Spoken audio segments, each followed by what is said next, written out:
C6.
வந்த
அதுக்கப்புறம் share screen தரணும்.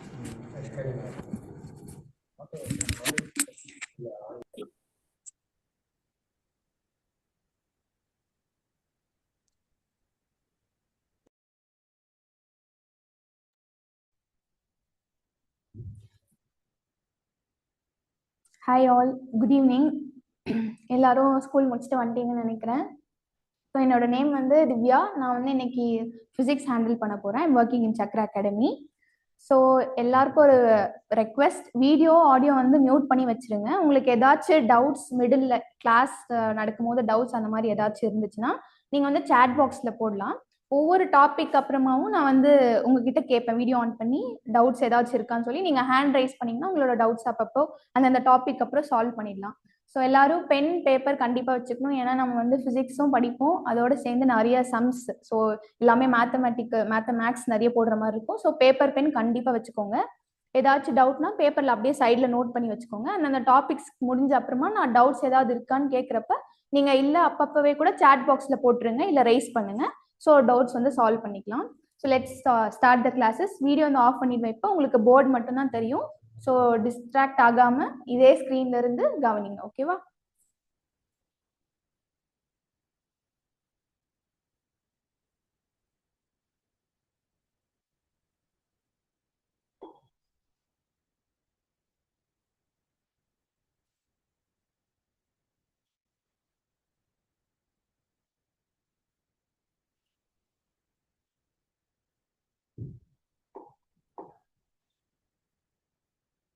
ஸோ இன்னைக்கு வந்து பிசிக்ஸ்ல நம்ம பார்க்க போற டாபிக் பேர் வந்து electric charges and field. So charges பத்தி நம்ம நிறைய கேள்விப்பட்டிருக்கோம் இல்லையா? இப்போ நம்ம டெய்லி டே டு டே லைஃப்ல நிறைய வேர்ட்ஸ் எல்லாம் கூட யூஸ் பண்ணுவோம். ஸோ சார்ஜ் கம்மி ஆயிடுச்சு, சார்ஜ் வந்து இல்லை, பேட்டரி வந்து டார்ச் லைட்ல யூஸ் பண்ணுவோம் இல்லையா? செல் வந்து பேட்டரி காலி, சார்ஜ் காலி ஆயிடுச்சு அப்படின்லாம் பேசுவோம். ஸோ அந்த மாதிரி சார்ஜஸ் இப்போ நம்ம மோஸ்ட்லி நம்ம யூஸ் பண்ற சார்ஜஸ் எல்லாமே வந்து மூவிங் சார்ஜஸ். சார்ஜஸ் மூவ் ஆகுறது மாதிரி நம்ம இன்ஸ்ட்ருமெண்ட்ஸ் தான் யூஸ் பண்ணுவோம். ஸோ இன்னைக்கு நம்ம பார்க்க போற சார்ஜஸ் வந்து எதை பத்தினா ஸ்டாட்டிக் சார்ஜஸ். சார்ஜஸ் வந்து ரெஸ்ட்ல இருக்கும் போது அதோட பிஹேவியர் என்ன, அப்புறம் அது எப்படி வந்து ஃபோர்ஸை எக்ஸர்ட் பண்ணுது, அப்புறம் நிறைய நமக்கு தெரியும் இல்லையா? Like charges ripple, unlike charges attract, இந்த மாதிரி எல்லாம் தெரியும். ஸோ எப்படி அதெல்லாம் வந்து ஆக்ட் ஆகுது, ஃபோர்ஸஸ் சார்ஜ்னால ஃபோர்ஸ் எப்படி கிரியேட் ஆகுது, இது எல்லாமே இந்த கிளாஸ் ஃபுல்லா பார்ப்போம். ஓகேவா? ஸோ அதோட ரிலேட்டட் ப்ராப்ளம்ஸும் அப்பப்பவே சால்வ் பண்ணுவேன். ஸோ கான்செப்ட் நல்லா கவனிங்க.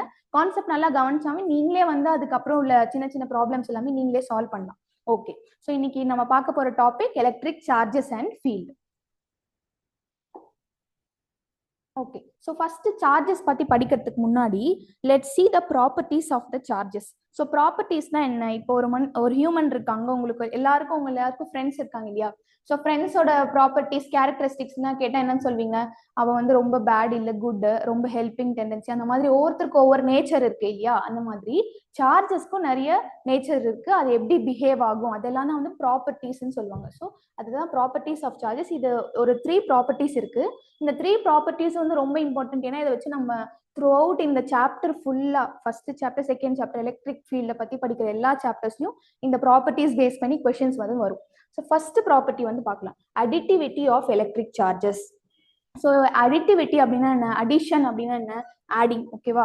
ஸோ நம்ம வந்து இப்போ நிறைய நம்பர் ஆஃப் சார்ஜஸ் இருக்கு அப்படின்னா, இப்போ நிறைய நம்பர் ஆஃப் சார்ஜஸை கிளப் பண்றோம் அப்படின்னா அது எப்படி பிஹேவ் ஆகும், அது எப்படி வந்து அதோட ரிசல்டன்ட் இருக்கும், மல்டிப்ளை ஆகி இருக்குமா? இப்போ 2 சார்ஜஸ் இருக்கு, பிளஸ் இ மைனஸ் இ இருக்கு, அதோட சார்ஜ் வந்து இப்போ அதோட ரிசல்டன்ட் எப்படி இருக்கும் அப்படின்னு கேட்டீங்கன்னா, மல்டிப்ளை ஆகுதா, இல்லை டிவைட் ஆகுதா, இல்லை ஆட் ஆகுதா, சப்ராக்ட் ஆகுதா அப்படின்னு சொல்லி கொஸ்டின்ஸ் இருக்கு இல்லையா?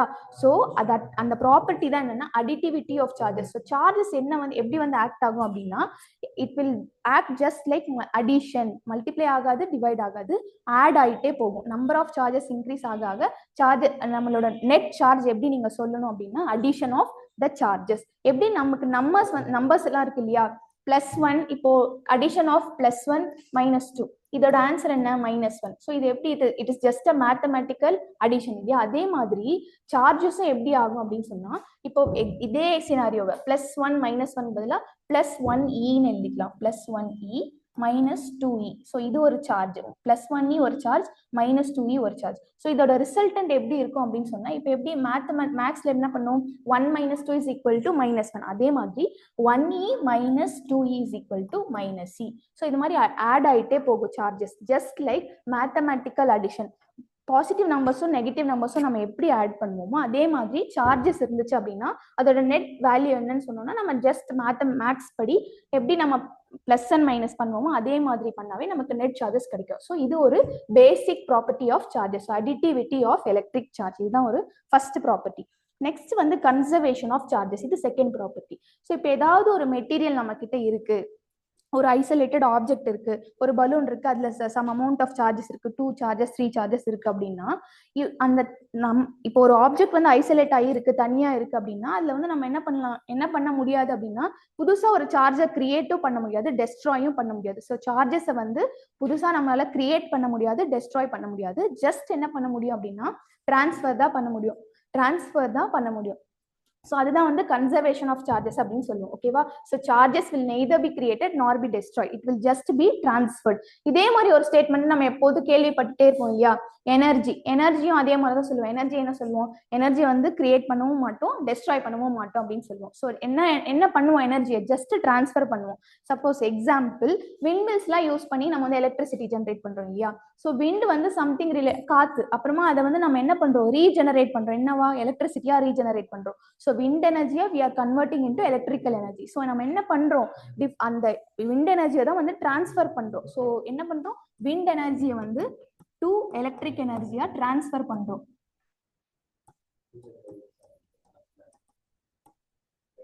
ஸோ நம்ம என்ன பண்றது இல்லை, we are not generating any new energy, we are just transferring. அதே மாதிரி தான் சார்ஜஸ்லையும் we cannot generate any new energy. நம்மளால என்னதான் பண்ண முடியும், டிரான்ஸ்ஃபர் மட்டும்தான் பண்ண முடியும். ஒரு ஆப்ஜெக்ட்ல இருந்து இன்னொரு ஆப்ஜெக்ட்க்கு சார்ஜஸை டிரான்ஸ்ஃபர் மட்டும் தான் பண்ண முடியும், நம்மளால கிரியேட் பண்ண முடியாது. So that is the second property. அதுதான் வந்து கன்சர்வேஷன் ஆஃப் சார்ஜஸ் அப்படின்னு சொல்லுவோம். இந்த third property quantisation of charges வந்து ரொம்ப முக்கியமான ப்ராப்பர்ட்டி. குவான்டைசேஷன்னா என்ன? ஸோ சார்ஜஸ் வந்து எக்ஸிஸ்ட் ஆகுது நேச்சர்ல அப்படின்னு நம்ம படிச்சுட்டு இருக்கோம். ஸோ எப்படி எக்ஸிஸ்ட் ஆகும் அப்படின்னு பார்த்தீங்கன்னா, Q is equal Q charge வந்து எப்படி எக்ஸிஸ்ட் ஆகும் அப்படின்னு பார்த்தீங்கன்னா, multiplicity of charge of electron or proton plus or minus e என்ன times multiple by n. So இந்த மாதிரி தான் சார்ஜ் வந்து எக்ஸிஸ்ட் ஆகுது. Q is equal to NE. This is the basic formula for charge. ஓகேவா? ஸோ இதுல என்னன்றது என்ன, ஈன்றது என்ன? ஸோ n வந்து இன்டீஜர். ஸோ n வந்து it can be an integer. இன்டீஜர்னா என்ன? Plus and minus values, plus or minus 1 or plus or minus 2 இல்ல பிளஸ் ஆர் மைனஸ் 3 இந்த மாதிரி போயிட்டே இருக்கும். ஸோ இது வந்து ஃப்ராக்ஷனா இருக்காது. இன்டீஜர்னா it is not a fractional number, it is a whole number. Plus or minus 1 plus or minus 2 plus or minus 3 எப்படி எக்ஸிஸ்ட் ஆகாது அப்படின்னு பாத்தீங்கன்னா இங்க கொடுத்துருக்கேன். -1/2e இதெல்லாம் வந்து நேச்சர்ல எக்ஸிஸ்டே ஆகாது. Because it is not an integer. இது ஒரு ஃப்ராக்ஷன் இல்லையா, 1/2ன்றது ஒரு ஃப்ராக்ஷன். ஆனா இங்க பாத்தீங்கன்னா -1e -2e. ஸோ இதெல்லாம் வந்து இன்டீஜர். ஸோ இந்த மாதிரி சார்ஜஸ் தான் எக்ஸிஸ்ட் ஆகும். ஃப்ராக்ஷனல் சார்ஜஸ் வந்து கண்டிப்பா எக்ஸிஸ்ட் ஆகவே ஆகாது. ஸோ இந்த ப்ராப்பர்ட்டி பேர் தான் வந்து குவான்டைசேஷன் ஆஃப் சார்ஜஸ். ஸோ இது ரொம்ப முக்கியமான ப்ராப்பர்ட்டி. இப்போ நம்ம ப்ராப்ளம் போட்டுட்டே இருக்கும்போது நமக்கு ஆன்சர் வந்து 1/2e -1/2e அப்படின்லாம் ஆன்சர் வந்துச்சுன்னா நம்ம அப்பவே கன்க்ளூட் பண்ணிக்கலாம் நம்மளோட ஆன்சர் வந்து கம்ப்ளீட்லி ராங் அப்படின்னு சொல்லிட்டு. ஏன்னா பேஸ்ட் ஆன் ப்ராப்பர்ட்டி வச்சு நம்ம சொல்லலாம் இந்த மாதிரி ஒரு ஆன்சரே வராது and it will never occur in nature at all. So this is the third property, quantisation of charges. So சார்ஜ்ன்றது ஒரு அப்சர்வபிள் குவான்டிட்டி அப்படின்னு நம்ம சொல்லிட்டோம். இப்போ ஏதாச்சும் ஒரு குவான்டிட்டி இருக்கு அப்சர்வ் பண்றோம் அப்படின்னு சொன்னா அதுக்கு நம்ம யூனிட் சொல்லலாம் இல்லையா. So basic formula of charge என்ன? Q is equal to NE சொல்லிட்டேன். N can be integer. ஓகேவா? N is an integer. And charge. ஓகேவா? சார்ஜோட வேல்யூ n டைம்ஸ் எத்தனை சார்ஜ் இருக்குன்னு சொல்லும். அப்புறம் வேல்யூ ஆஃப் சார்ஜ். ஸோ சார்ஜோட வேல்யூ ஈயோட வேல்யூ என்னவா இருக்கலாம் அப்படின்னு சொன்னா plus or minus 1.6 into 10⁻⁻19 coulomb. So plus or minus 1.6 into 10⁻⁻19 coulomb. இதுதான் வேல்யூ ஆஃப் இ. ஓகேவா? ஸோ எத்தனை நம்பர் ஆஃப் ஈஸ் இருக்குன்றது தான் n வந்து சொல்லும். ஸோ சார்ஜ் இது வந்து பேசிக் சார்ஜஸ். இப்போ எக்ஸாம்பிள் 2 சார்ஜஸ் இருக்கு, 2 எலக்ட்ரான்ஸ் இருக்கு அப்படின்னு சொன்னா இதோட டோட்டல் சார்ஜ் என்னவா இருக்கும் அப்படின்னா 2 into எலக்ட்ரானோட சார்ஜ். அப்புறம் எலக்ட்ரானோட சார்ஜ் என்ன? 1.6 into 10⁻⁻19 கூலும். ஸோ இங்க வந்து நீங்க இன்னொரு விஷயம் வந்து ஆல்வேஸ் நம்ம வந்து டேக் கேர் பண்ணிக்கணும். இந்த plus or minus. So plus எதுக்கு வரும், மைனஸ் எதுக்கு வரும் அப்படின்னு சொல்லி பார்க்கணும்.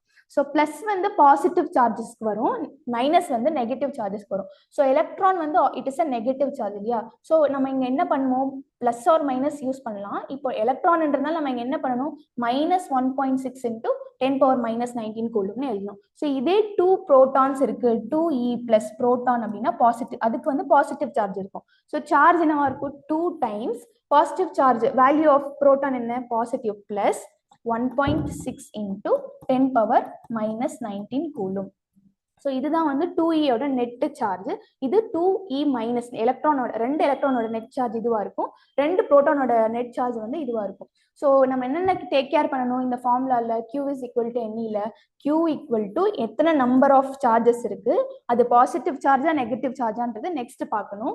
ஸோ ஈயோட வேல்யூ என்ன, plus or minus 1.6 into 10⁻⁻19 coulomb. So இந்த ஃபைனலா நம்ம வந்து இந்த நம்பர்ஸ் மட்டும் எழுதிட்டா நமக்கு வந்து கரெக்ட் ஆன்சர் கிடையாது. இந்த ஃபைனல் யூனிட் சார்ஜ் வந்து மெஷர் பண்ற யூனிட் வந்து கூலும். சப்போஸ் இப்போ எக்ஸாம்பிள் சுகரை மெஷர் பண்ணுவோம் இல்லையா, 1 kg 2 kg அப்படின்றது, கேஜின்றது வந்து அதோட யூனிட், கிராம்ல மெஷர் பண்றோமா கேஜில மெஷர் பண்றோமா அப்படின்னு நம்ம சொல்லுவோம் இல்லையா வெஜிடபிள்ஸ் எல்லாம் வாங்கினோம்னா. அதே மாதிரி தான் சார்ஜஸை வந்து மெஷர் பண்ற யூனிட் வந்து கூலும். ஓகேவா? இதுதான் SI unit of charge. So இப்போ எப்போதுமே நம்ம ப்ராப்ளம் டீல் பண்ணும்போது Q is equal to NE final யூனிட்டும் எழுதணும். ஸோ அதுதான் வந்து ஒரு ப்ராப்பர் ரெப்ரசன்டேஷனா இருக்கும். If C is not written then it will be a wrong answer. So இப்போ இதில் நம்ம என்னென்ன ஞாபகம் வச்சுக்கணும், என்னன்றது it should be an integer, plus or minus numbers, whole numbers, it should not be a fraction. And E வந்து always it will take 2 values, plus 1.6 into 10 power minus 19 coulomb or minus 1.6 into 10 power minus 19 coulomb. So இதுதான் இந்த basic formula. இதை வச்சு நம்ம ஒரு 3 questions solve பண்ண try பண்ணலாம். Okay. So first question இங்க பாருங்க. If a body has charge minus 6.4 into 10 power minus 19 coulomb, how many electrons does it have ன்னு சொல்லி கேக்குறாங்க. So நம்ம கொடுத்திருக்க given என்ன? Charge is equal to எவ்வளவு கொடுத்திருக்காங்க?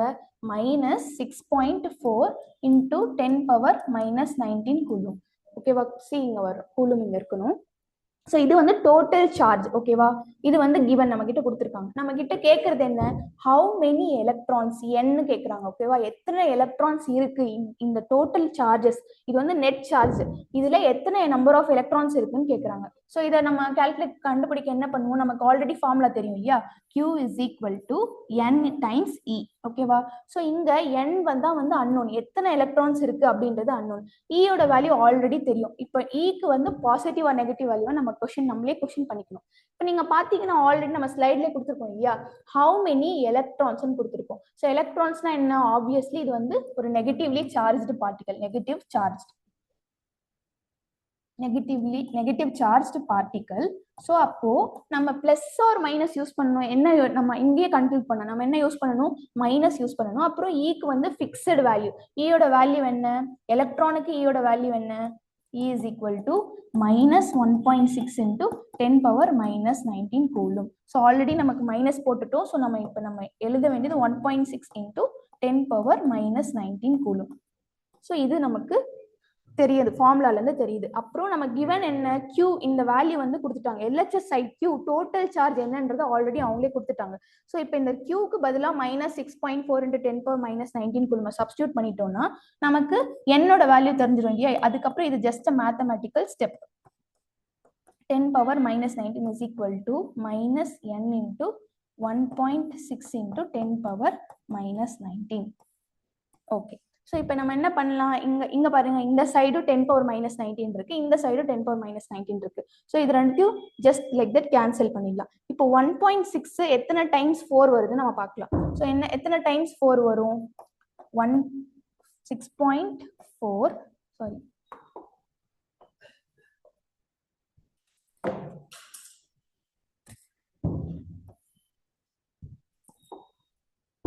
So 6.4 divided by 1.6. இது எத்தனை டைம்ஸ்? 4 டைம்ஸ் இல்லையா?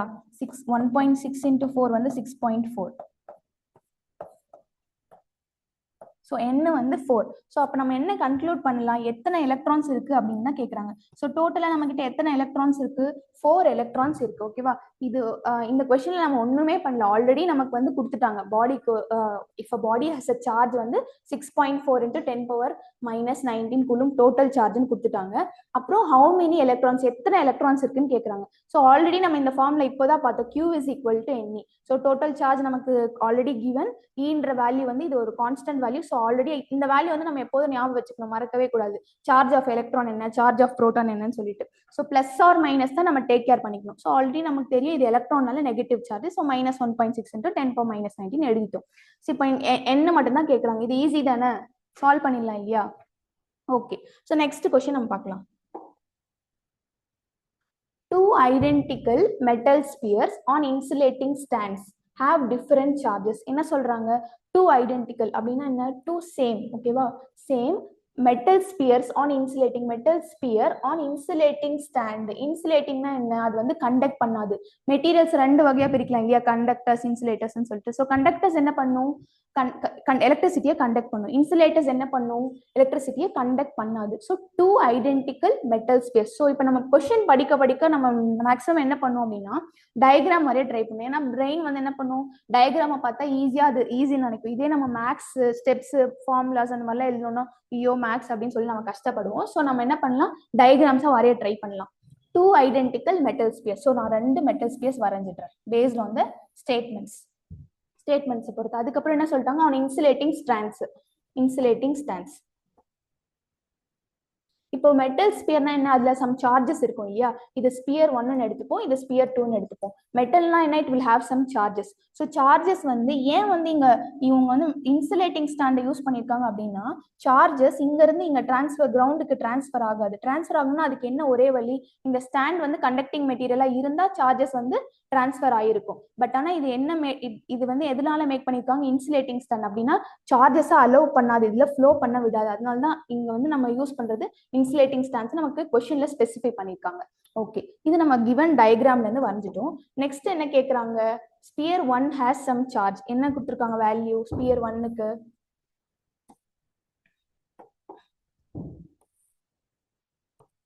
ஸோ ஸ்பியர் 1க்கு சார்ஜ் வந்து எவ்வளோ இருக்கு, -96 × 10⁻−18 கூலும். ஓகே, ஸோ ஸ்பியர் 1ஓட சார்ஜ் வந்து Q1 ஜெனரல் ரெப்ரசன்டேஷன் வச்சுப்போம். அதுக்கு வேல்யூ கொடுத்துட்டாங்க -19 × 10⁻−18 கூலும் அப்படின்னு சொல்லிட்டு. ஸ்பியர் 2க்கும் என்ன சொல்லியிருக்காங்க, ஸ்பியர் 2 has 60 excess protons அப்படின்னு சொல்லிட்டாங்க. அப்போ ஸ்பியர் 2ல என்ன இருக்கு, 60 புரோட்டான் இருக்கு அப்படின்னு சொல்லி கொடுத்துருக்காங்க. ஸோ இப்போ இதுல இருந்து என்ன ரெண்டு கிவன் என்னென்ன கொடுத்துருக்காங்க, ஸ்பியர் 1ஓட சார்ஜ் கொடுத்துட்டாங்க, ஸ்பியர் 2ஓட சார்ஜுக்கு வந்து வேல்யூ தரல. பட் ஆனா என்ன சொல்லிட்டாங்க, 60 எக்ஸஸ் புரோட்டான்ஸ் அப்படின்னு சொல்லிட்டாங்க. அப்போ n வந்து 60, புரோட்டானோட சார்ஜ் என்ன 1.6 × 10⁻−19 பிளஸ் 1.6. ஸோ இதுல இருந்து நம்ம நெட் சார்ஜ் கண்டுபிடிச்சிடலாம் இல்லையா, இந்த ஸ்டேட்மெண்டோட நெட் சார்ஜ் இன்டைரக்டா கொடுத்துருக்காங்க ஸ்பியர் 2ஓட சார்ஜ். நெக்ஸ்ட் இப்போ என்ன பண்றாங்க, if the two spheres are brought in contact and then separated அப்படின்னு சொல்றாங்க. ஸோ என்ன பண்றாங்க, இந்த ரெண்டு ஸ்பியருக்கும் இதுக்கு ஒரு அமௌண்ட் ஆஃப் சார்ஜ் Q1 இருக்கு, இதுக்கு Q2 அமௌண்ட் ஆஃப் சார்ஜ் இருக்கு. என்ன பண்றாங்க, இது ரெண்டுத்தையும் கிட்ட கொண்டு வராங்க. ஸோ கிட்ட கொண்டு வரும்போது என்ன ஆகும், ரெண்டு சார்ஜஸும் ஆட் ஆகும். ஓகேவா, Q1 Q2 இது ரெண்டுத்தையும் கிட்ட கொண்டு வரும்போது என்ன ஆகும், ஜஸ்ட் அடிஷன். இப்போ ரெண்டு சார்ஜ் ஆட், ரெண்டு கிவன் அமௌண்ட் ஆஃப் சார்ஜ் கிட்ட கொண்டு வந்தா என்ன ஆகும், it will be just like addition or subtraction of numbers. அப்போ எக்ஸ்ட்ரா நம்பர்ஸ்ல என்ன இருக்கும், அந்த E + E - E அப்படின்றது extra work, it is just mathematical addition. So என்ன பண்றாங்க, brought in contact and then separated. So கிட்ட கொண்டு வந்துட்டு அதுக்கப்புறம் இது ஃபர்ஸ்ட் ஸ்டெப், செகண்ட் ஸ்டெப் கிட்ட கொண்டு வராங்க, தேர்ட் ஸ்டெப்ல என்ன பண்றாங்க, திரும்பியும் கிட்ட கொண்டு வந்த ஸ்பியர்ஸை திரும்பியும் செப்பரேட் பண்றாங்க. ஓகேவா, இப்போ செப்பரேட் ஆகும்போது இதுல இருக்கிற சார்ஜஸ் வந்து சேம் Q1 Q2 இருக்காது, மாறி இருக்கும். Q1 அதை வந்து நம்ம என்ன ரெப்ரசென்ட் பண்ணிக்கலாம், Q1 பிரைம் Q2 பிரைம் அப்படின்னு ரெப்ரசென்ட் பண்ணிக்கலாம். ஸோ சார்ஜஸ் வந்து மாறி இருக்கும். ஓகேவா, so what charge will each have, இப்போ கான்டாக்ட்ல கொண்டு வந்து செப்பரேட் பண்ணிட்டு அப்புறமா ஒவ்வொரு ஸ்பியர் மேலேயும் எவ்வளோ சார்ஜ் இருக்குன்னு கேட்குறாங்க. அப்புறம் என்ன கேட்குறாங்க, how many electrons R protons does this correspond to, total charge ஃபைனலா என்ன இருக்குன்னு கண்டுபிடிச்சிட்டு அப்புறம் நம்ம கிட்ட என்னமும் கேட்குறாங்க, எத்தனை புரோட்டான் இருக்கா எலக்ட்ரான் இருக்கா அதை வந்து நம்ம ஆன்சர்ல டிசைட் பண்ணணும், எத்தனை நம்பர்ஸ் இருக்கு என்னன்னு கேட்குறாங்க. ஓகேவா, ஸோ இதை ஸ்டெப் பை ஸ்டெப் பண்ணலாம். ஸோ ஃபர்ஸ்ட் வந்து நம்ம ஒரு டயக்ராம் பிக்டோரிக்கல் ரெப்ரசன்டேஷன் வந்துட்டோம். ஃபர்ஸ்ட் ஸ்டெப் வந்து சார்ஜ் ஸ்பியர்ஸ் வந்து செப்பரேட் ஆயிருக்கு, செகண்ட் ஸ்டெப்ல கிட்ட கொண்டு வராங்க, அதுக்கப்புறம் தேர்ட் ஸ்டெப்ல என்ன பண்றாங்க, திரும்பியும் செப்பரேட் பண்ணிடுறாங்க. செப்பரேட் பண்ணும் போது இனிஷியலா இருந்த Q1 Q2 சார்ஜஸே இருக்காது, மாறி இருக்கும். ஸோ அதனால நம்ம ரெப்ரசென்ட் பண்ணி வேற வகையா ரெப்ரசென்ட் பண்ணிருக்கோம், Q1 பிரைம் Q2 பிரைம்னு சொல்லிட்டு. ஓகேவா, ஓகே, நம்ம இப்போ நம்ம கிவன் எல்லாம் ஒன்னா ஸ்டெப்ஸ் எடுத்து எழுதி ட்ரை பண்ண சால்வ் பண்ணலாம். ஓகே, ஃபர்ஸ்ட் Q1 கொடுத்துருக்க வேல்யூ என்ன, -96 × 10⁻−18 கூலும். ஓகே, இது ஃபர்ஸ்ட் சார்ஜ். செகண்ட் சார்ஜ் என்ன கொடுத்துருக்காங்க, 60 எக்ஸஸ் புரோட்டான். அப்போ n வந்து Q general formula of Q என்ன, Q = NE. ஓகேவா, என்னன்றது நம்பர்ஸ் என்ன, 60 புரோட்டான்ஸ் கொடுத்துட்டாங்க. அப்போ 60, n வந்து 60. புரோட்டானோட சார்ஜ் என்ன, பாசிட்டிவ் சார்ஜ். அப்புறம் அதோட வேல்யூ நம்ம ஆல்ரெடி ஞாபகம் வச்சுக்கணும், என்ன, புரோட்டானோட சார்ஜ் என்ன 1.6 × 10⁻−19 கூலும். ஓகேவா, இதுதான் புரோட்டானோட சார்ஜ். ஓகே, ஸோ நமக்கு சார்ஜ் 1ஓட வேல்யூ என்னன்னு தெரிஞ்சிச்சு, சார்ஜ் 2ஓட வேல்யூ என்னன்னு தெரிஞ்சிச்சு. ஓகே, இப்போ நம்ம வந்து இங்க நீங்க பாக்குறீங்களா, இங்க வந்து ஆர்டர் பார்க்கணும். ஆர்டர்னா என்னன்னா, இங்க 96ன்றது ஒரு நம்பர், அது உங்களால மல்டிப்ளையோ ஆடோ பண்ண முடியும் ஈஸியா. இந்த 60 ஆர் × 1.6 இதெல்லாம் கூட நம்மளால மல்டிப்ளை பண்ண முடியும் ஈஸி தான். பட் ஆனா இங்க நமக்கு இருக்க வேல்யூ என்ன, 10⁻−18. இங்க நம்ம கிட்ட என்ன இருக்கு, 10⁻−19 இருக்கு. ஸோ இது ரெண்டும் ஒரு ரொம்ப 10⁻−18 ரொம்ப ரொம்ப ரொம்ப சின்ன நம்பர் இல்லையா, 10⁻−19 அதை விட ரொம்ப சின்ன நம்பர். ஸோ இப்போ நம்ம எய்தர் ஆட் ஆர் சப்ட்ராக்ட் பண்றோம் இந்த Q1 + Q2 அப்படின்னா இது ரெண்டும் சேம் மேக்னிடியூடா மாத்திக்கணும், இல்ல அப்படின்னா ஆட் பண்ணக்கூடாது. ஏன்னா பவர்ஸ் வந்து சேமா இருந்தா தான் ஆட் ஆர் சப்ட்ராக்ஷன் பண்ணணும். இது ஒரு பேசிக் மேத்தமெட்டிக்கல் ரூல். ஓகேவா? ஸோ நம்ம என்ன பண்ணலாம், இந்த -19 -18 மாத்த ட்ரை பண்ணலாம். ஓகேவா? ஸோ நம்ம என்ன பண்ணலாம், ஃபர்ஸ்ட் இதை மல்டிப்ளை பண்ணிடலாம். இந்த 60 × 1.6 மல்டிப்ளை பண்ணி பார்க்கலாம். ஸோ ஓகே, மல்டிப்ளை பண்ணுங்க. நோட் இருக்கு இல்லையா, பண்ணுங்க.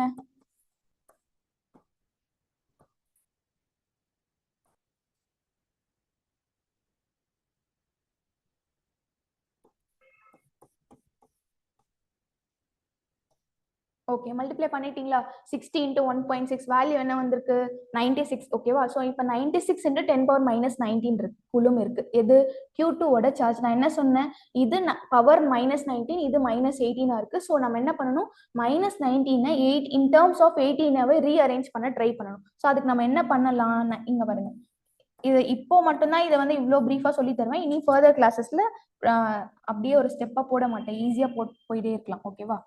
So -18 × 10⁻−1 coulomb. ஸோ இதை -10⁻−19 எப்படி பிரிச்சு எழுதலாம்? 10⁻−18 × 10⁻−1 எழுதலாமா? ஸோ இப்போ இந்த பவர் அப்படியே மேட்ச் பண்ணலாம் இல்லையா? 10 மேலேயும் 10⁻−18 இருக்கு, கீழேயும் 10⁻−18 இருக்கு. இந்த 10⁻−1 மட்டும் உள்ள கொண்டு வர ட்ரை பண்ணலாம். 10⁻−1 என்ன? ஆக்சுவலி அதோட மீனிங் 1/10. ஓகேவா? ஸோ 96/10 என்னவாகும்? 9.6 × 10⁻−18 கூலும். ஓகேவா? ஸோ Q1 ஓட வேல்யூ கண்டுபிடிச்சிட்டோம், Q2 ஓட வேல்யூ கண்டுபிடிச்சிட்டோம். அப்புறம் நம்ம என்னவும் டேக் கேர் பண்ணிக்கிட்டோம். Q1 Q2 கண்டுபிடிக்கும் போது மேக்னிடியூட்ஸ் வந்து சேம் ஆர்டர்ல இருக்கு. இதுவும் 10⁻−18 இருக்கு, இதுவும் 10⁻−18 இருக்குன்றத காஷியஸா இருக்கணும் எல்லா ஸ்டெப்லையும், இல்லைன்னா நமக்கு ஃபைனல் ஆன்சர் தப்பா வரும். ஸோ Q1 வேல்யூ தெரியும், Q2 ஓட வேல்யூ தெரியும். ஓகே, ஃபர்தரா ப்ரொசீட் பண்ணலாம். ஸோ Q1 ஓட வேல்யூ என்ன? -96 × 10⁻−18 கூலும். Q2 ஓட வேல்யூ என்ன? +9.6 × 10⁻−18 கூலும். ஓகே, ஸோ இதுதான் வந்து சார்ஜ், ஸ்பியர் 1 மேல இருக்க சார்ஜ், இது ஸ்பியர் 2 மேல இருக்க சார்ஜ். ஓகேவா? ஸோ இவ்வளோ நேரமும் நம்ம என்ன ஸ்டெப் தான் பண்ணோம், இந்த ஆர்டர் ஆஃப் மேக்னிடியூட சேமா கொண்டு வரதுக்கு தான் முன்னாடி இவ்வளோ மேத்தமெட்டிக்கல் ஸ்டெப்ஸ் பண்ணோம். இனிமே தான் நம்ம ப்ராப்ளம்குள்ளேயே போறோம். நெக்ஸ்ட் ஃபர்ஸ்ட் இந்த வந்து Q1 Q2 சார்ஜஸ் நமக்கு என்னன்னு தெரியும். இப்போ என்ன பண்றாங்க, Q1 Q2 கிட்ட கொண்டு வராங்க. ஓகேவா? Q1 Q2 கான்டாக்ட்ல கொண்டு வராங்க. ஸோ இந்த மாதிரி கான்டாக்ட்ல கொண்டு வரும்போது என்ன ஆகும், சார்ஜஸ் ரெண்டு டிஃப்ரெண்ட் டைப் ஆஃப் சார்ஜஸ் ஒரே பாடியில கொண்டு வந்தோம் அப்படின்னு சொன்னா, கான்டாக்ட்ல கொண்டு வந்தோம் அப்படின்னு சொன்னா சார்ஜஸ் என்ன ஆகும், எய்தர் ஆட் ஆகும், சப்ட்ராக்ட் ஆகும், paste on the positive or negative number. ஓகேவா? ஸோ இப்போ இதோட டோட்டல் நெட் சார்ஜ் என்ன, ஆட் பண்ணும்போது இந்த ரெண்டு ஸ்பியரும் கிட்ட கொண்டு வரும்போது டோட்டல் நெட் சார்ஜ் என்னன்னு பார்க்கணும். So Q net is equal to என்னவாகும், Q1 + Q2. ஓகேவா? இதுதான் டோட்டல் சார்ஜா இருக்கும். ஸோ Q1 என்ன? -96 × 10⁻−18 கூலும். அப்புறம் Q2 என்ன? +9.6 × 10⁻−18 கூலும். ஓகே, இதுக்கப்புறம் இது ஜஸ்ட் அடிஷன். ஓகேவா? இப்போ என்ன பண்ணலாம், பவர்ஸ் வந்து காமனா இருக்கு இல்லையா, அதை தான் நம்ம கஷ்டப்பட்டு பண்ணி வச்சிருக்கோம். பவர் 10⁻−18 இந்த பக்கமும் 10⁻−18. ஸோ நம்ம என்ன பண்ணுவோம், ஜஸ்ட் அடிஷன் மட்டும்தான் பண்ணுவோம். ஸோ என்னவாகும், -96 + 9.6 ஓகேவா இன்டூ 10⁻−18 கூலும். ஓகே, இது ஒரு ஜஸ்ட் சிம்பிள் அடிஷன் தானே. என்ன ஆன்சர்னு ஆட் பண்ணி சொல்லுங்க. ஸோ இதோட ஃபைனல் ஆன்சர் வந்து -86.4 × 10⁻−18 கூலும். ஓகேவா? ஸோ டோட்டல் நெட் சார்ஜ் ரெண்டு ஸ்பியரும் கிட்ட கொண்டு வரும்போது நம்மளோட நெட் சார்ஜ் என்னவா இருக்கும், ஜஸ்ட் ஆட் ஆகும். இதுல எவ்வளவு சார்ஜஸ் இருக்கோ அதோடையும் charge on sphere 1 + charge on sphere 2. ஓகேவா? ஆட் ஆகி இதுதான் டோட்டல் நெட் சார்ஜா இருக்கும். Q net is equal to 1.6 -86.4 × 10⁻−18 coulomb. ஓகேவா?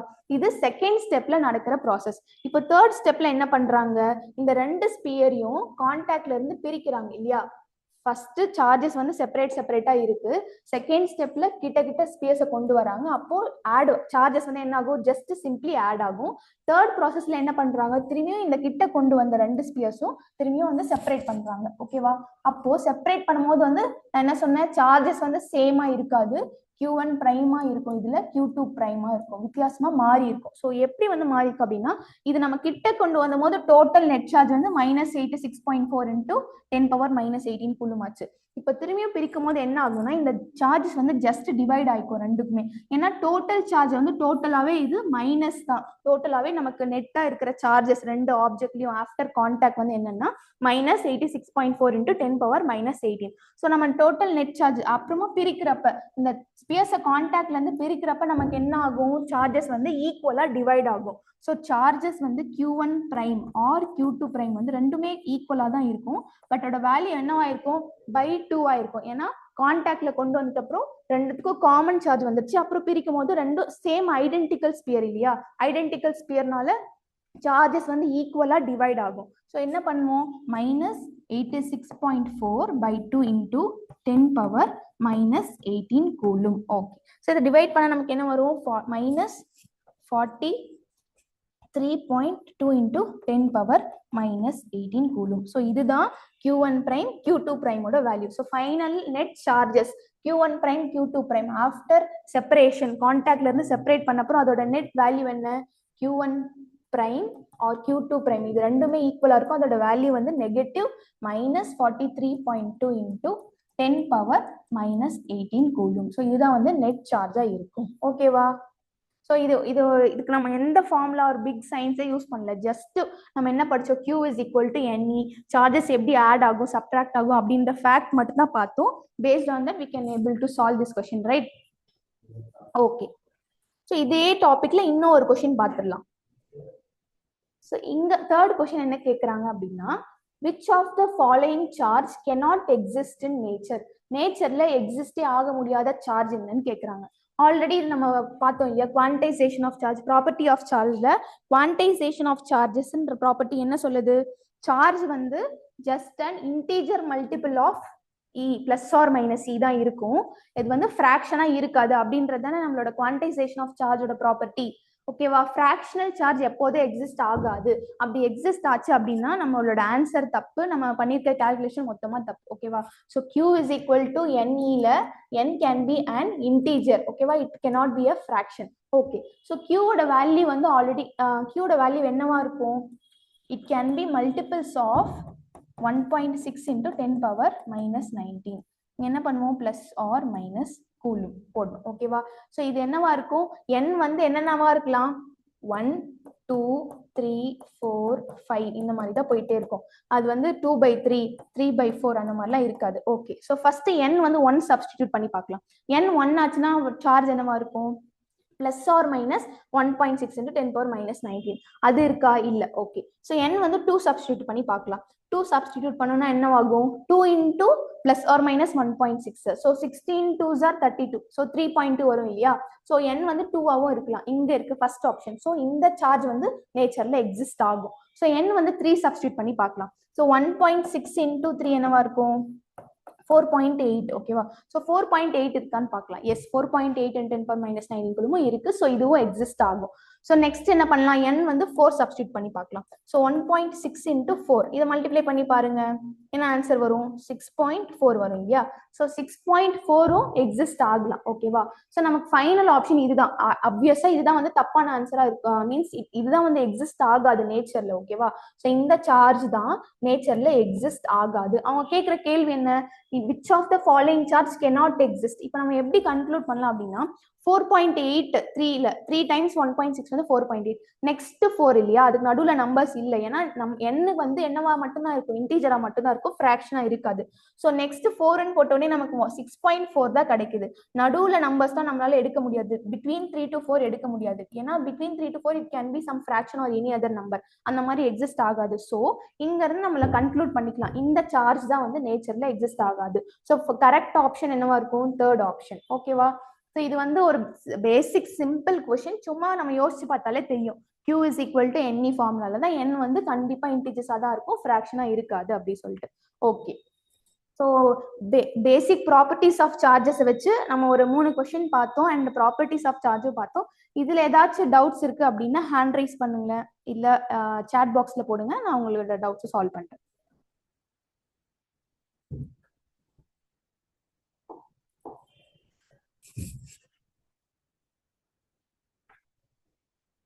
ஏதாச்சும் டவுட் இருக்கா?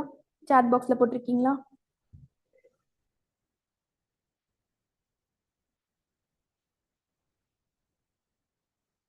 மேம் இன்னொரு வாட்டி சொல்லுங்க ma'am. Third sum ma'am. Okay, வேற ஏதாச்சும் doubts?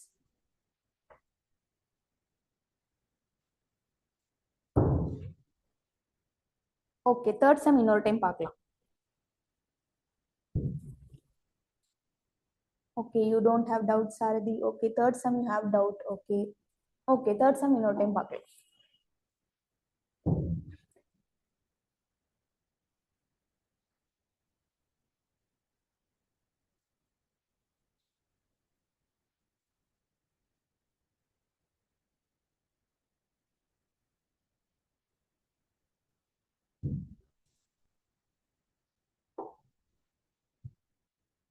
Screen. Okay, third sum வந்து ஒண்ணுமே இல்லை. Which of the following charge cannot exist ன்னு கேக்குறாங்க. ஓகேவா? சார்ஜஸ் ஆல்ரெடி நான் ஆல்ரெடி சொல்லியிருக்கேன் இல்லையா? சார்ஜஸ் எப்படி மட்டும்தான் எக்ஸிஸ்ட் ஆகும்? n times e. அதாவது n வந்து ஒரு இன்டீஜரா மட்டும்தான் இருக்கும். அது n cannot be a fraction. cannot be a fraction. can't be a fraction.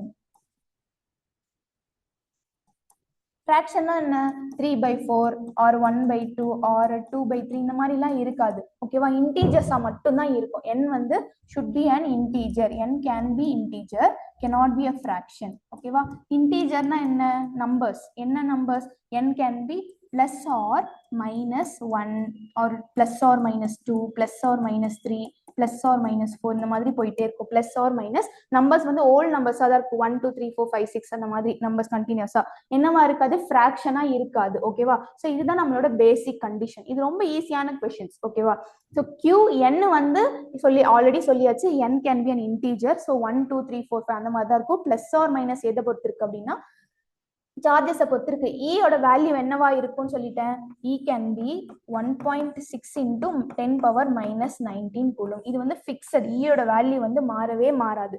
So இங்க பிளஸ் ஆர் மைனஸ், பிளஸ் எதுக்கு வரும்? பாசிட்டிவ் சார்ஜஸ்க்கு பிளஸ் 1.6 into 10 power minus 19 எழுதுவோம். நெகட்டிவ் சார்ஜஸ்க்கு நம்ம என்ன எழுதுவோம்?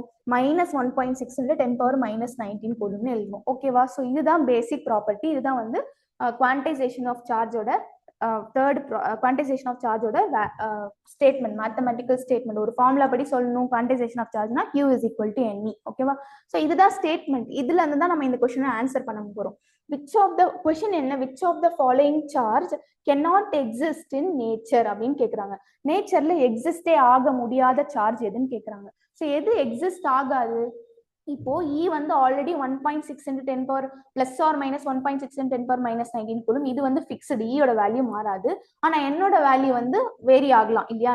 எத்தனை சார்ஜ் இருக்குன்றது, எத்தனை எலக்ட்ரான்ஸ் இருக்கு ஆர் எத்தனை புரோட்டான்ஸ் இருக்குன்றத பொறுத்து என்னோட வேல்யூ வந்து மாறிட்டே இருக்கலாம் இல்லையா? ஸோ நான் என்ன சொன்னேன்? n வந்து 1 2 3 4 5 தான் இருக்கும், ஃபிராக்ஷனா இருக்காதுன்னு சொன்னேன். ஸோ இங்க பாருங்க. ஸோ ஃபர்ஸ்ட் நான் என்ன பண்ணேன்? இந்த ஆன்சர் கொஸ்டினை சால்வ் பண்ணேன்.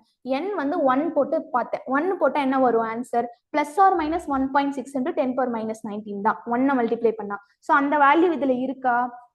இதுல இல்ல இல்லையா? ஸோ செகண்ட் என்ன பண்றேன்? 2 போட்டு பாக்குறேன். ஸோ 2 மல்டிப்ளை பண்ணா n-க்கு பதிலா 2 சப்ஸ்டிடியூட் பண்ணா ஆன்சர் என்ன வருது? 3.2 வருது. ஓகேவா? ஸோ 3. n வந்து 2 போட்டனா 2 into 1.6 என்னவா இருக்கும்? 16 2s are 32. ஸோ 3.2 வேல்யூ இருக்கு. இந்த ஃபைனல் 10 power minus 19 மாறாது. ஓகேவா?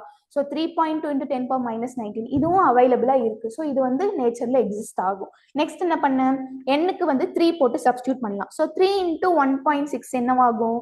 4.8ன்னு சொன்னேன். ஸோ 4.8 into 10 power minus 19 அதுவும் இங்க அவைலபிளா இருக்கு. ஸோ இதுவும் நேச்சர்ல எக்ஸிஸ்ட் ஆகும். ஸோ ஏன்னா இது வந்து integral multiple of 1.6 into 10 power minus 19. Next என்ன பண்ணலாம்? 4 சப்ஸ்டிடியூட் பண்ணி பார்க்கலாம். n equal to 4 போட்டா 4 into plus or minus 1.6 into 10 power minus 19 என்ன?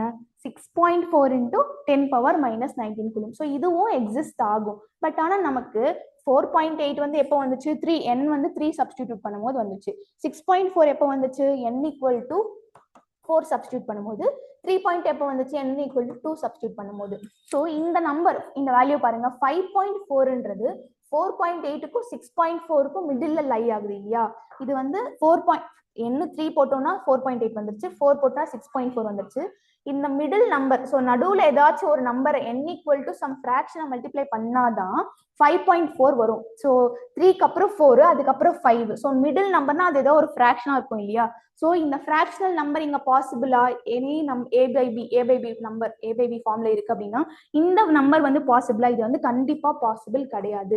ஏன்? நமக்கு தெரியும் n can be only and integers, n can be integers never fraction. So இந்த ஆப்ஷன், இந்த சார்ஜ் வந்து நேச்சர்ல எக்ஸிஸ்டே ஆகாது. ஓகேவா? ஸோ பேஸ்ட் ஆன் திஸ் நம்ம வந்து கன்க்ளூட் பண்ணிக்கலாம் ஃப்ராக்ஷனல் சார்ஜஸ் எக்ஸிஸ்ட் ஆகாது. அதை நம்ம கண்டுபிடிக்க இந்த மாதிரி ட்ரிக் யூஸ் பண்ணுவோம். என்ன வந்து வேற வேற வேல்யூ சப்ஸ்டிடியூட் பண்ணி பார்க்கலாம். ஓகேவா? இப்ப புரிஞ்சிருக்கும்னு நினைக்கிறேன். இப்பயும் டவுட் இருந்துச்சுன்னா சாட் பாக்ஸ்ல போடுங்க. நெக்ஸ்ட் டாபிக் முடிச்சுட்டு நம்ம சால்வ் பண்ணலாம். Second problem. ஓகே சார், யாரோ சொல்லியிருக்கீங்க செகண்ட் ப்ராப்ளம் வந்து டவுட்னு சொல்லிட்டு. Okay, second problem just explain பண்றேன். மேத்தமெட்டிக்கல் ஸ்டெப்ஸ்லாம் நீங்க பாத்துக்கோங்க, ஏன்னா ஆல்ரெடி அது ஒரு பெரிய ப்ராசஸ் பண்ணிட்டோம். ஸோ செகண்ட் சம்ல என்ன கொடுத்துருக்காங்க? 2 ஐடென்டிக்கல் மெட்டல் ஸ்பியர்ஸ். அப்புறமா மெட்டல் ஐடென்டிக்கல்னா சேம், அதோட சைஸ் ஷேப்லாம் சேமா இருக்கு, அதுதான் ஐடென்டிக்கலோட மீனிங். மெட்டல் ஸ்பியர்ஸ்னா அதுக்கு சம் சார்ஜஸ் இருக்குன்னு அர்த்தம். ஓகேவா? ஸோ ஃபர்ஸ்ட் மெட்டல் ஸ்பியருக்கு சம் சார்ஜ் இருக்கு, அது வந்து -96 × 10⁻⁻18 கூலும் ஒரு சார்ஜ் கொடுத்துட்டாங்க. செகண்ட் ஸ்பியருக்கும் சம் அமௌண்ட் ஆஃப் சார்ஜஸ் இருக்கு. என்ன? 60 எக்ஸஸ் புரோட்டான்ஸ் கொடுத்துருக்காங்க. ஓகேவா? 60 எக்ஸஸ் புரோட்டான் அப்படின்னா 60 புரோட்டான்ஸ் இருக்குன்னு அர்த்தம். So Q is equal to NE ஃபார்முலால n வந்து 60, புரோட்டானோட வேல்யூ வந்து புரோட்டானோட சார்ஜ் வந்து +1.6 × 10⁻⁻19. ஓகேவா? ஸோ சார்ஜ் 1 தெரிஞ்சிச்சு, சார்ஜ் 2 தெரிஞ்சிச்சு.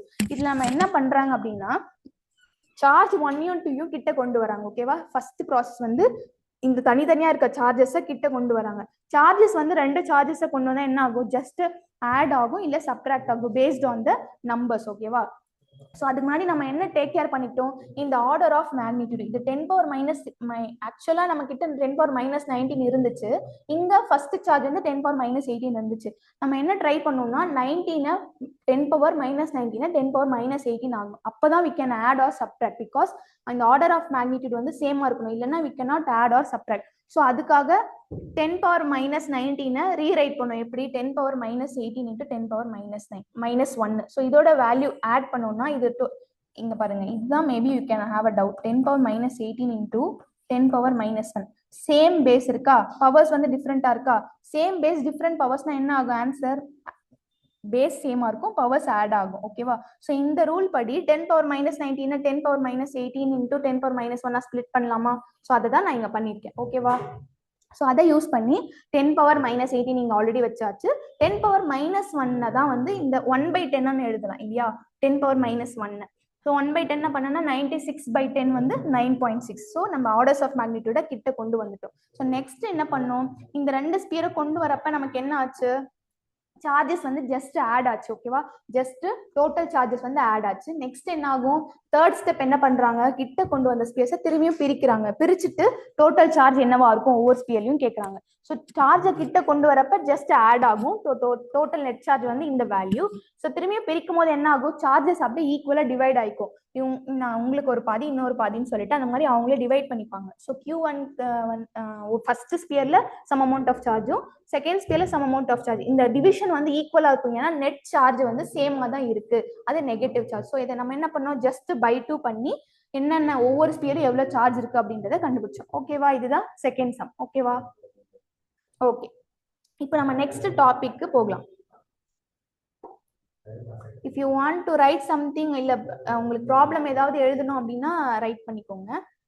I'll give you 2-3 minutes time.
Okay, லேட்டாக ஜாயின் பண்ணுறீங்க அப்படின்னா உங்களுக்கு வந்து லிங்க்ஸ் வந்து ப்ரொவைட் பண்ணுவோம். ஸோ நீங்கள் அந்த லிங்க்ல போயிட்டு வீடியோஸ் வந்து நீங்கள் இன்னொரு டைம் பார்த்துக்கலாம். ஏதாச்சும் டவுட்ஸ் அப்படின்னா ஃபர்தராக உங்களுக்கு டவுட்ஸ் இருக்குது அப்படின்னா நீங்கள் டவுட் சால்விங் செஷன் ஒன்று இருக்குது.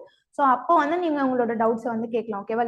லேட் ஜாயின் பண்ணுறவங்க, பட் லேட்டாக ஜாயின் பண்ணாதீங்க, அதை வந்து என்கரேஜ் பண்ண மாட்டோம்.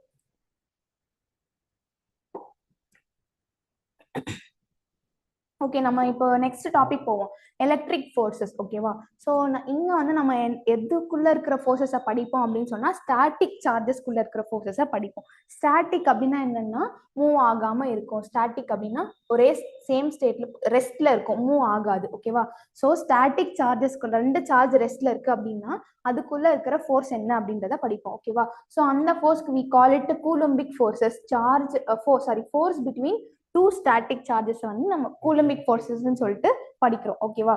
ஸோ இந்த கூலம்பிக் ஃபோர்ஸஸ்ல என்ன மாதிரியான சார்ஜஸ்க்குனா ஃபோர்ஸ் நம்ம எக்ஸ்பிளைன் பண்ணலாம் அப்படின்னா, சார்ஜஸ் வந்து ரொம்ப சின்னதா இருக்கணும். அதை வந்து பாயிண்ட் சார்ஜஸ்ன்னு சொல்லுவாங்க. ஓகேவா? பாயிண்ட் சார்ஜஸ்க்கு கூலம்ஸ்ல வந்து அப்ளை பண்ணுவோம். நெக்ஸ்ட் ரொம்ப ரொம்ப சின்னதா இருக்கு, அதாவது அதுதான் வந்து பாயிண்ட் சார்ஜஸ்ன்னு சொல்றோம். அப்புறம் இந்த இந்த சார்ஜஸ் வந்து ஸ்பெரிக்கல் சார்ஜஸ். மோஸ்டா நம்ம வந்து சார்ஜஸ் அட் ரெஸ்ட், அப்புறமா பாயிண்ட் சார்ஜஸ், ரொம்ப சின்ன சார்ஜஸ், அதுக்கப்புறம் ஸ்பெரிக்கல் சார்ஜஸ். இதெல்லாம் வச்சுதான் நம்ம வந்து ஃபோர்ஸ் எப்படி இருக்குன்னு டீல் பண்ணுவோம். ஓகேவா? சப்போஸ் இப்போ எக்ஸாம்பிள் எதெல்லாம் நம்ம வந்து கூலமிக் ஃபோர்ஸால பேச முடியாது அப்படின்னா, இப்போ ஒரு ராட் இருக்கு, அதுல நம்பர் ஆஃப் சார்ஜஸ் நிறைய இருக்கு. இப்போ ஒரு ராட்ல 10 சார்ஜ் இருக்கு, இந்த பக்கம் ஒரு ஸ்பியர் இருக்கு, ஒரு சம் ஆப்ஜெக்ட், அதுல 2 பிளஸ் மைனஸ் நெகட்டிவ் சார்ஜஸ் இருக்கு அப்படின்னா இதுக்கெல்லாம் நம்ம வந்து கூலம்பிக் ஃபோர்ஸஸ் படிக்க முடியாது. ஏன்னா இந்த இடத்துல எல்லாம் வந்து கூலம்பிக் ஃபோர்ஸ் அப்ளிகபிளே கிடையாது. ஓகேவா? ஸோ எப்பெல்லாம் மட்டும்தான் அப்ளிகபிள்? சார்ஜஸ் வந்து ரொம்ப சின்ன சார்ஜஸ் அண்ட் பாயிண்ட் சார்ஜஸ். ஓகேவா? ஸோ இந்த இடத்துல எல்லாம் மட்டும்தான் நம்ம கூலம்பிக் ஃபோர்ஸஸ்ன்றதை படிப்போம். So what is coulombic force?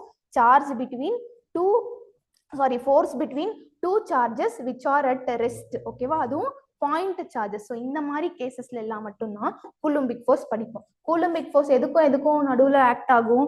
Between 2 charged objects.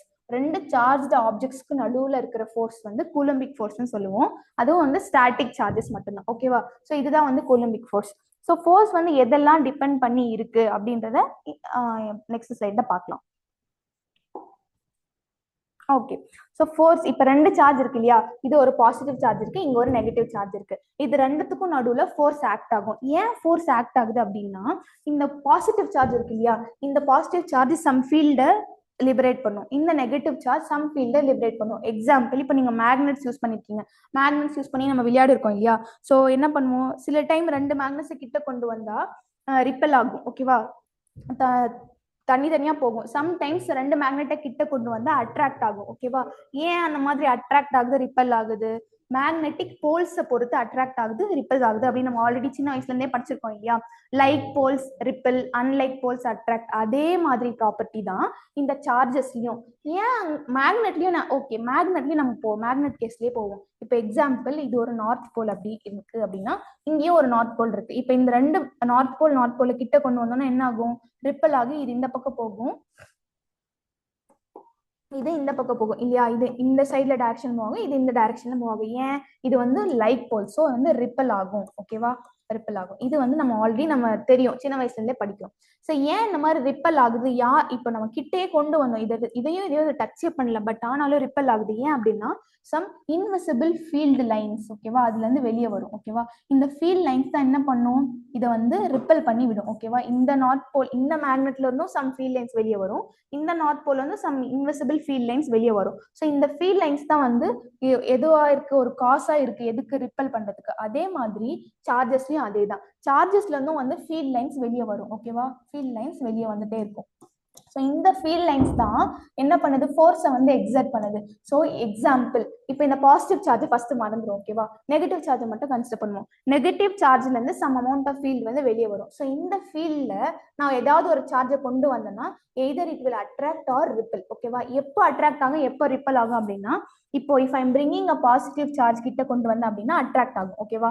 இதே நெகட்டிவ் சார்ஜை கிட்ட கொண்டு வந்தேன் அப்படின்னா ரிப்பல் ஆகும். ஸோ எப்படி மேக்னெட்ஸ் வந்து like poles repel, unlike poles attract, அதே மாதிரி தான் சார்ஜஸும். Like charges attract and unlike charges repel. ஓகேவா? இதை நோட் பண்ணி வச்சுக்கோங்க. லைக் சார்ஜஸ் வந்து ரிப்பல் பண்ணும், அன்லைக் சார்ஜஸ் அட்ராக்ட் பண்ணும்.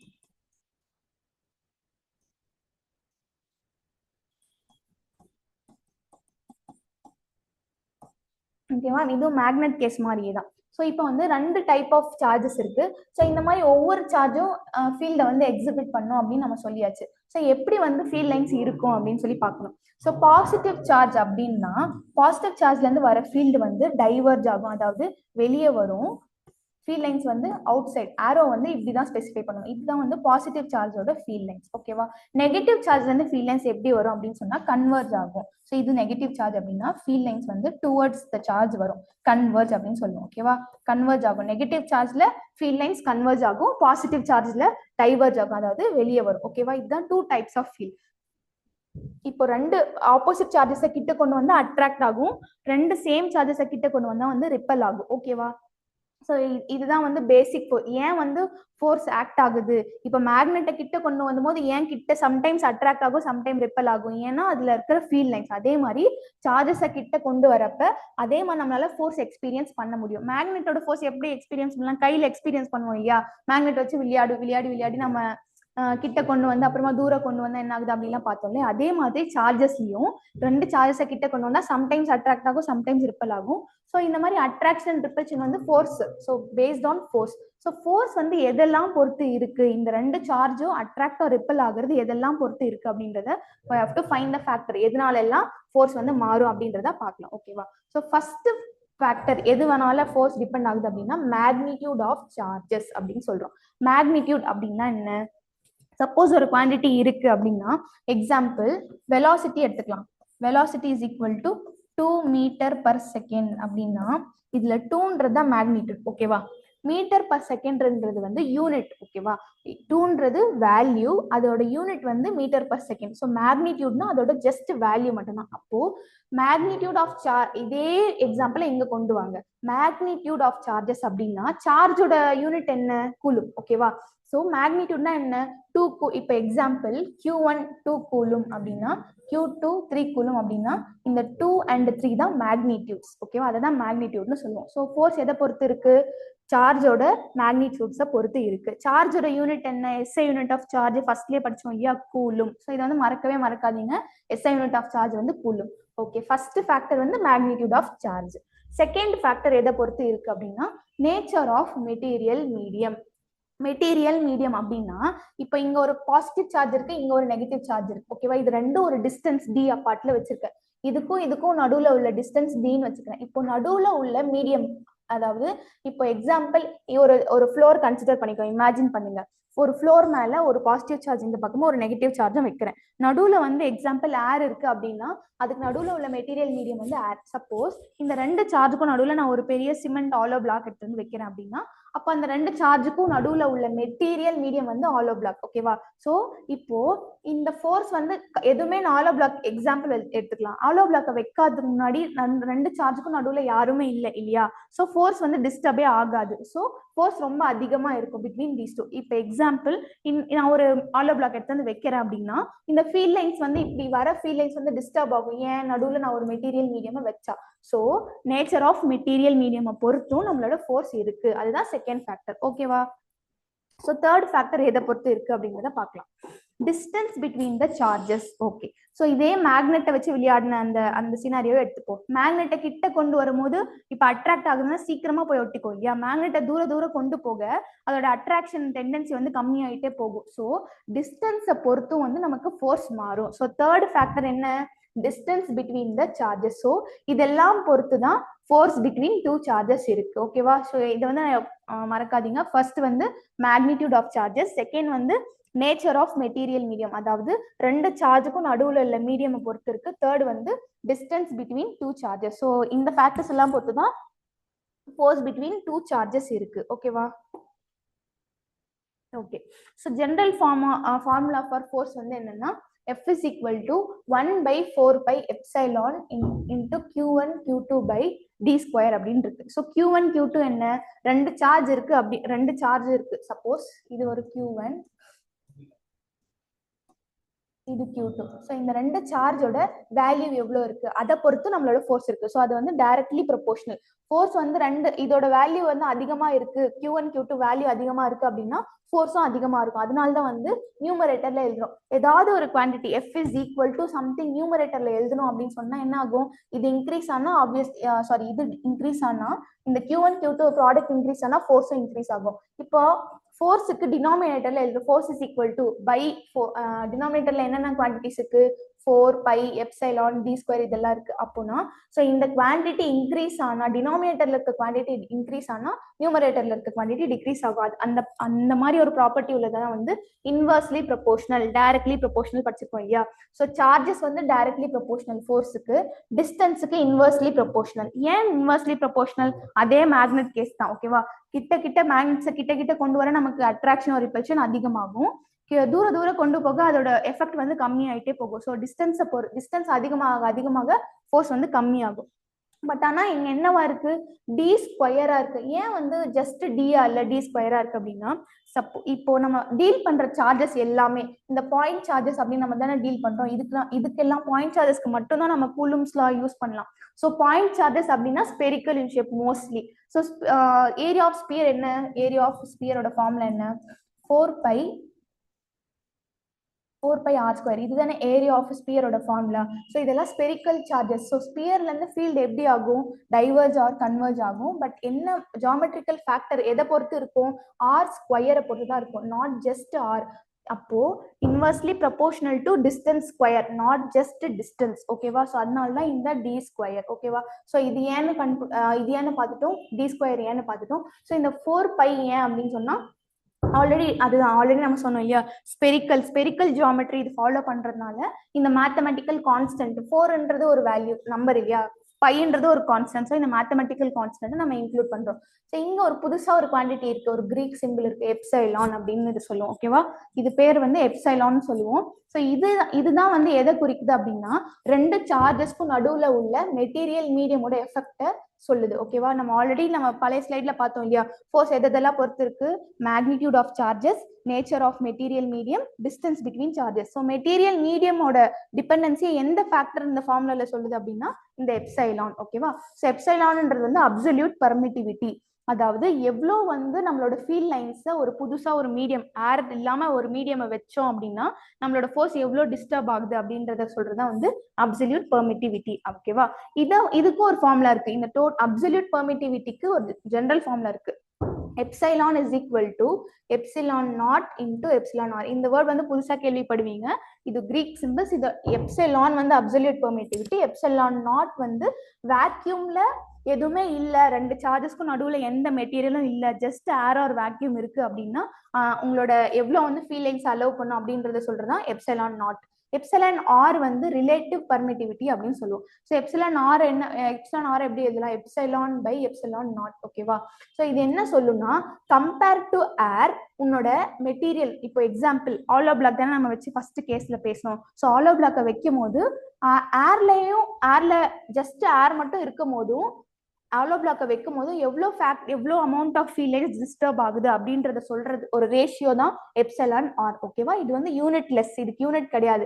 ஏன்னா இதுவும் ஒரு யூனிட் உள்ள சேம் யூனிட்ஸ், இதுக்கும் சேம் யூனிட் இருக்கும், இதுக்கும் சேம் யூனிட் இருக்கும். ஸோ டிவைடிங் 2/2 என்னவா இருக்கும், ஜஸ்ட் 1 இல்லையா. அதே மாதிரிதான் ரெண்டு சேம் யூனிட் உள்ள குவான்டிட்டியை டிவைட் பண்ணோம்னா நமக்கு வந்து ஒரு யூனிட் லெஸ் குவான்டிட்டி கிடைக்கும். ஸோ எப்சிலான் ஆர் வந்து யூனிட் லெஸ் ஓகேவா. ஸோ எதுக்கும் தான் யூனிட் இருக்கும், epsilon and epsilon not okay. So இப்போ நம்ம ஃபார்முலால இதெல்லாம் வச்சு எப்படி ஃபார்முலால யூஸ் பண்ணணும் அப்படின்னு பார்க்கலாம். ஸோ இந்த epsilon is equal to epsilon naught into epsilon r. General formula of force வந்து என்ன, 1/4 by epsilon Q1 Q2 by d square. இந்த எப்சிலான் வந்து நம்ம எப்போதும் எப்படி எழுதணும், அப்ரிவேட் பண்ணி எப்சிலான் நாட் இன்டு எப்சிலான் ஆர்னு எழுதுவோம். பட் ஆனால் நம்மளோட புக்ஸ்ல மோஸ்ட்லி இன் ஜென்ரல் கேசஸ்ல நம்ம எது மட்டும் தான் பார்ப்போம் அப்படின்னா F is equal to 1/4 by epsilon naught மட்டும்தான் இருக்கும். எப்சிலான் ஆர் வந்து எப்போதும் இருக்கவே இருக்காது. ஏன்னா ஜென்ரலா நம்ம டீல் பண்ற கேசஸ் எல்லாமே ஏர்ல தான் டீல் பண்ணுவோம் ஓகேவா. ஒரு மெட்டீரியல் மீடியம் இல்லாம ஏர்ல தான் டீல் பண்ணுவோம். இப்ப நடுவுல ரெண்டு சார்ஜுக்கும் பிளஸ் கியூ சாரி Q1 இது Q2 அப்படின்னா மோஸ்ட்லி நம்ம புக்ஸ்ல எல்லாம் வந்து நடுவுல எந்த மீடியமும் இல்லாம ஏர் மட்டும் இருக்கு, அப்போ ஃபோர்ஸ் என்ன அப்படின்றத வச்சுதான் கொஸ்டின் கேட்பாங்க. இப் சப்போஸ் வேற ஏதாவது மீடியம் நடுவுல இன்ட்ரடியூஸ் பண்ணாங்க, ஏதாவது ஒரு பிரிக் இல்ல ராட் அந்த மாதிரி ஏதாவது இன்ட்ரடியூஸ் பண்ணாங்க அப்படின்னா ஃபீல் லைன்ஸ் டிஸ்டர்ப் ஆகும் இல்லையா? ஸோ அப்போ இன்ட்ரடியூஸ் பண்ணாங்கன்னா ஆல்ரெடி நமக்கு கொஸ்டின்ல ஸ்பெசிஃபை பண்ணுவாங்க, இந்த மாதிரி ஒரு மெட்டீரியல் மீடியமா வச்சிருக்கோம் அப்படின்னு சொல்லிட்டு. அப்படி கொடுத்தாங்க அப்படின்னா நம்ம வந்து எப்சிலான் ஆருக்கு வேல்யூவும் அவங்களே கொடுப்பாங்க, அப்போ நம்ம எழுதணும். இல்லைன்னா ஜென்ரல் கேஸ் நம்மளாவே கன்சிடர் பண்ணிக்கணும். ஜென்ரலா என்னவா இருக்கும், எப்சிலான் நாட்டா தான் இருக்கும். ஓகேவா? ஏன் இந்த எப்சிலான் ஆர் வந்து ஏர் அப்ப என்ன ஆகும் வேல்யூ அப்படின்னா, ஏர்ல இருக்கும் போது இதோட வேல்யூ வந்து ஜஸ்ட் 1 தான் இருக்கும். ஆல்வேஸ் இன் ஏர் எப்சிலான் ஆரோட வேல்யூ நியர்லி ஈக்குவல் டு 1.0006. ஆக்சுவலா இதோட வேல்யூ 0006 தான், பட் ஆனா நம்ம அப்ராக்சிமேட் பண்ணி 1ன்னு எப்போதும் எழுதுவோம். ஓகேவா? ஸோ ஃபைனல் ஃபார்ம்ல நம்ம எப்படி எழுதலாம்? ஃபர்ஸ்டோட formula F is equal to 1/4 pi epsilon naught Q1 Q2 by R square. இது ஏர் மீடியம்ல. ஓகேவா? ஏர் மீடியம்ல ஒரிஜினல் ஃபார்முலா என்ன? இது வந்து ஏர் மீடியம்ல மாடிஃபை ஆன ஃபார்முலா. ஆக்சுவலா கூலம்ஸ் லாவோட ஒரிஜினல் ஃபார்முலா என்ன? 1/4 pi epsilon Q1 Q2 by R square. ஓகேவா? ஸோ இப்போ இதை நம்ம எப்படி எழுதலாம்? எப்சிலான் இஸ் ஈக்குவல் டு நம்ம பார்த்தோம் இல்லையா, epsilon is equal to epsilon naught into epsilon r. ஓகேவா? So epsilon naught into epsilon r, air மீடியம்ல எப்சிலான் ஆரோட வேல்யூ 1. ஸோ ஜஸ்ட் என்ன பண்ணுவோம், epsilon is equal to epsilon naught. So அதை substitute பண்ணியிருப்போம். ஓகேவா? ஸோ இதுதான் வந்து ஏர்ல இருக்கிற ஸ்பெஷல் கேஸ்ல ஃபார்முலா. பட் ஜென்ரல் ஃபார்முலா வந்து 1/4 pi epsilon Q1 Q2 by R square. So okay, ஃபோர்ஸ்ன்றது ஒரு மெஷரபிள் குவான்டிட்டி இல்லையா? ஸோ ஆப்வியஸா அதுக்கு என்ன இருக்கும், யூனிட் இருக்கும். ஓகே, நெக்ஸ்ட் வேற எதுக்கெல்லாம் யூனிட் இருக்கும்? ஒரு மெட்டீரியல் இன்ட்ரடியூஸ் பண்ணா அப்போ நமக்கு என்ன ஃபேக்டர் யூஸ் பண்ணுவோம், பெர்மிட்டிவிட்டி யூஸ் பண்ணுவோம். ஸோ இதுக்கும் யூனிட் இருக்கு. இந்த ரெண்டும் கான்ஸ்டன்ட்ஸ். ஸோ சார்ஜஸ்க்கும் யூனிட் இருக்கு. சார்ஜஸோட யூனிட் என்ன, அதுதான் ஃபர்ஸ்ட் ஸ்லைட்ல இருந்து பார்க்கணும் இல்லையா? கூலும்னா சார்ஜஸோட யூனிட். ஆர்ன்றது என்ன, டிஸ்டன்ஸ். டிஸ்டன்ஸ்க்கும் யூனிட் இருக்கு. டிஸ்டன்ஸோட யூனிட் என்ன, metre. SI unit of distance வந்து மீட்டர். ஓகேவா? ஸோ இதுல இருந்து நம்ம எல்லாத்துக்குமே யூனிட் ஸ்பெசிஃபை பண்ணணும். ஸோ பிசிக்ஸ்ல நம்ம ஏதாச்சும் ஒன்று படிக்கிறோம் அப்படின்னு சொன்னா அதுக்கு கண்டிப்பா யூனிட்ஸோட தான் நம்ம சொல்லணும், இல்லைன்னா கம்ப்ளீட்லி ஆன்சரே வந்து ராங் ஆயிடும். ஓகேவா? ஓகே, ஃபோர்ஸோட எஸ்ஐ யூனிட் என்ன, எஸ்ஐ யூனிட் ஆஃப் ஃபோர்ஸ் என்ன, எஸ்ஐ யூனிட் ஆஃப் ஃபோர்ஸ் வந்து நியூட்டன். ஓகேவா? அதை நம்ம எப்படி சிம்பாலிக் ரெப்ரசன்டேஷன் என்ன, என்னன்னு சொல்லுவோம். ஓகே, எப்சிலானுக்கும் நமக்கு தெரியாது. ஓகேவா? இது ரெண்டும் வந்து கான்ஸ்டன்ட். ஸோ இதோட யூனிட்ஸ் நம்ம பாதர் பண்ணிக்க வேணாம். 1 இதோட யூனிட் நமக்கு அன்னோனாவே இருக்கட்டும், எக்ஸ்ன்னு வச்சுப்போம். ஓகேவா? இதோட யூனிட் எக்ஸ் அன்னோன், இதை நம்ம கண்டுபிடிக்க போறோம். ஏன்னா மற்ற எல்லாமே நமக்கு தெரியும். Q1 Q2 ரெண்டு சார்ஜ் மல்டிப்ளை பண்றாங்க அப்படின்னா என்ன, கூலும் இன்டு கூலும். ஓகேவா? நெக்ஸ்ட் ஆறு, டிஸ்டன்ஸோட யூனிட் எஸ் யூனிட் என்ன சொன்னேன், மீட்டர்னு சொன்னேன். இங்கேயும் ஸ்கொயர் பண்றோம். So metre square. ஓகேவா? ஸோ இதுல இருந்து நமக்கு அன்னோன் யூனிட்ஸ்ல இருந்து நம்ம ஒரு அன்னோன் யூனிட்டுக்கு வரலாம், ட்ரை பண்ணலாம். ஓகேவா?